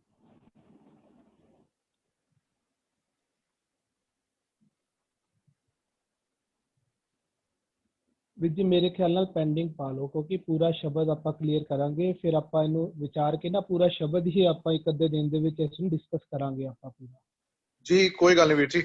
ਹਾਂਜੀ ਪੂਰਾ ਠੀਕ ਹੈ ਵੀਰ ਜੀ। ਕੋਈ ਅਸੀਂ ਵੀਰ ਜੀ ਜਿਹੜੇ ਸ਼ਬਦ ਕਰਾਂਗੇ। ਵਿਚਾਰ ਦੇ ਕੁਐਸਚਨਸ ਆਉਂਦੇ ਨੇ ਉਹ ਅਸੀਂ ਹਾਂ। ਜਿਵੇਂ ਲੈ ਲੈਨੇ ਅੱਜ 2, ਉਹ ਅਸੀਂ ਵੀਰ ਜੀ ਫਿਰ ਬਾਅਦ ਚ ਕਰ ਲਾਂਗੇ ਵੀਰ ਜੀ। ਹਾਂਜੀ ਆਪਾਂ ਨਾ ਪੂਰਾ ਡਿਸਕਸ ਕਰਾਂਗੇ, ਉਹਨੂੰ ਛੋੜਾਂਗੇ ਨਹੀਂ, ਪਰ ਆਪਾਂ ਸਮਝ ਕੇ ਨਾ ਡਿਟੇਲ ਵਿੱਚ ਡਿਸਕਸ ਕਰੀਏ ਕਿ ਸਾਡੇ ਉਹਦਾ ਕੋਲ ਕੋਈ 2 ਸ਼ਬਦ ਆ ਗਏ ਨੇ, ਪੱਖ ਰਹਿ ਨਾ ਜਾਏ ਕੋਈ। ਬਾਅਦ ਚ ਕਰ ਲਾਂਗੇ। ਇੱਕ ਰਿਕੁਐਸਟ ਹੈ ਕਿਸੇ ਦਾ ਵੀ ਸਵਾਲ ਹੋਏ ਨਾ, ਸ਼ਬਦ ਦੇ ਬਾਬਤ ਸਵਾਲ ਹੋਏ ਤੇ ਉਹਦੀ ਸਕਰੀਨਸ਼ਾਟ ਲੈ ਕੇ ਜਾਂ ਮੈਸੇਜ ਬਣਾ ਕੇ ਤਜਿੰਦਰ ਵੀਰ ਜੀ ਨੂੰ ਜਾਂ ਜਿਸ ਦੇ ਥਰੂ ਆਪ ਜੀ ਨੇ ਜੁਆਇਨ ਕੀਤਾ ਹੈ, ਜਿਸ ਦਾ ਵੀ ਤੁਹਾਡੇ ਕੋਲ ਨੰਬਰ ਹੈ ਹੋਸਟ ਦਾ, ਉਹਨਾਂ ਨੂੰ ਭੇਜ ਦਿਓ। ਅਸੀਂ ਗਰੁੱਪ ਵਿੱਚ ਸ਼ੇਅਰ ਕਰ ਦਿਆਂਗੇ ਉਹ ਸ਼ਬਦ। ਤੇ ਉਸ ਬਾਬਤ ਦੇਖੋ ਵਿਚਾਰ ਅਜੇ ਵੀ, ਐਸੀ ਗੱਲ ਨਹੀਂ ਕਿ ਵਿਚਾਰ ਨਹੀਂ ਕਰ ਸਕਦੇ। ਸੁਖਵਿੰਦਰ ਵੀਰ ਜੀ, ਹਰਵਿੰਦਰ ਵੀਰ ਜੀ ਅਜੇ ਵੀ ਕਰ ਸਕਦੇ ਹਨ। ਸਾਰਿਆਂ ਨੂੰ ਸਮਝ ਹੈ, ਕਾਫੀ ਨੌਲੇਜ ਹੈ ਸਾਰਿਆਂ ਨੂੰ। ਲੇਕਿਨ ਜਦੋਂ ਸ਼ਬਦ ਦੇ ਵਿਚਾਰ ਹੋਏ, ਪੂਰਾ ਤੱਤ ਕੱਢਣ ਲਈ ਨਾ 5-7 ਮਿੰਟ ਸਾਰਿਆਂ ਨੂੰ ਲੋੜ ਹੁੰਦੀ ਹੈ, ਉਹਦੀ ਚੰਗੀ ਤਰ੍ਹਾਂ ਡੂੰਗੀ ਤਰ੍ਹਾਂ ਉਹਦੀ ਖੋਜ ਕਰਨ ਦੀ। ਕਿਧਰੇ ਕੋਈ ਅੱਖਰ ਜਿਹੜਾ ਉਹ ਰਹਿ ਨਾ ਜਾਏ। ਤੇ ਅਗਰ ਆਪ ਜੀ ਪਹਿਲਾਂ ਸ਼ੇਅਰ ਕਰ ਲੋਗੇ ਤਾਂ ਬਹੁਤ ਅੱਛੀ ਤਰ੍ਹਾਂ ਵਿਚਾਰ ਨਿਕਲ ਕੇ ਆ ਜਾਏਗਾ। ਅੱਗੇ ਜਿਹੜਾ ਮੈਸੇਜ ਜਾਣਾ ਹੈ ਨਾ, ਉਹ ਪੂਰੀ ਤਰ੍ਹਾਂ ਤੋਂ ਜਾ ਪਾਏਗਾ। ਤੇ ਇੰਨੀ ਬੇਨਤੀ ਕਬੂਲ ਕਰਕੇ ਕਿਸੇ ਨੂੰ ਵੀ ਤੁਸੀਂ ਸ਼ੇਅਰ ਕਰੋ। ਨੈਕਸਟ ਡੇ ਦਾ ਕੁਐਸਚਨ ਜਿਹੜਾ ਹੈ ਉਹ ਫਿਰ ਇੱਕ ਦਿਨ ਪਹਿਲਾਂ ਮਿਲ ਜਾਏਗਾ। ਬਲਜੀਤ ਕੌਰ ਭੈਣ ਜੀ ਦਾ ਹੈਗਾ, ਬਲਜੀਤ ਕੌਰ ਭੈਣ ਜੀ ਦਾ ਜੀ। ਵਾਹਿਗੁਰੂ ਜੀ ਕਾ ਖਾਲਸਾ, ਵਾਹਿਗੁਰੂ ਜੀ ਕੀ ਫਤਿਹ। ਹੈਲੋ, ਆਵਾਜ਼ ਆ ਰਹੀ ਹੈ ਵੀਰ ਜੀ? ਆ ਰਹੀ ਹੈ। ਹਾਂ ਵੀਰ ਜੀ, ਮੇਰਾ ਸਿੱਧ ਗੋਸ਼ਟ ਹੈ ਜਿਹੜਾ ਹਲੇ ਤੱਕ ਉਹਦੀ ਵਿਚਾਰਾਂ ਅਸੀਂ ਹਿਸਟਰੀ ਦੇ ਨਾਲ ਕਰਦੇ ਆਏ, ਪਰ ਉਹਦਾ ਅੰਦਰ ਦਾ ਜਾਂ ਗੁਰਬਾਣੀ ਦੇ ਹਿਸਾਬ ਨਾਲ ਦੱਸਣ ਸੁਖਿੰਦਰ ਵੀਰ ਜੀ, ਮੇਲਾ ਸ਼ਿਵਰਾਤ ਦਾ ਜਿਹੜਾ ਹੈ ਕਨਸੈਪਟ ਹੈ ਕੀ ਹੈ ਗੁਰਬਾਣੀ ਦੇ ਅਕੋਰਡਿੰਗ।